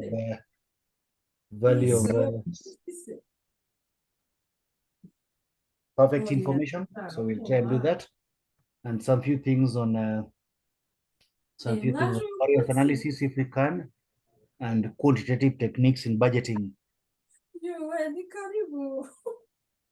So will it be possible? Excuse me, sir. Yes. Will it be possible to share this presentation before the next class? Yes, I've just said I'm going to give it to ISPAR this evening. Then probably tomorrow they should be able to share it with you. Okay, right. All right. Yeah. So I'm saying what I will look at next time, a bit of decision tree and risk and value of perfect information, a bit of variance analysis and quantitative techniques in budgeting. I hope I can get one question that covers all of them, but you can ask any questions if you want. Otherwise, have a good evening.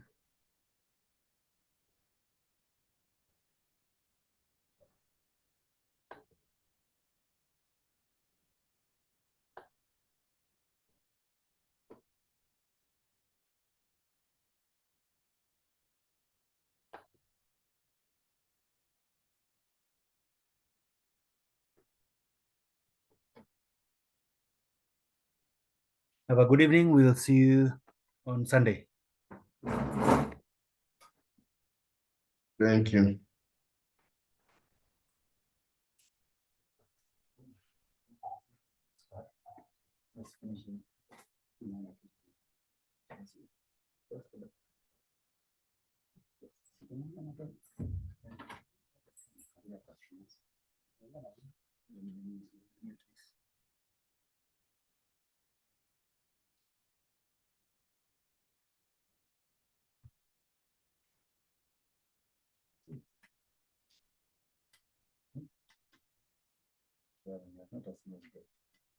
Você, session vai closed?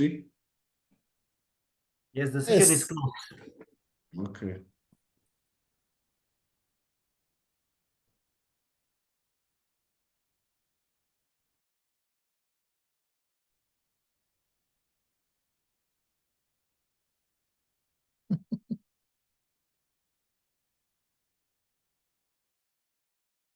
Sigaye abantu bangahe? 23, 22. Baba manuka nk'imvura igwa. Iyo session irangiye.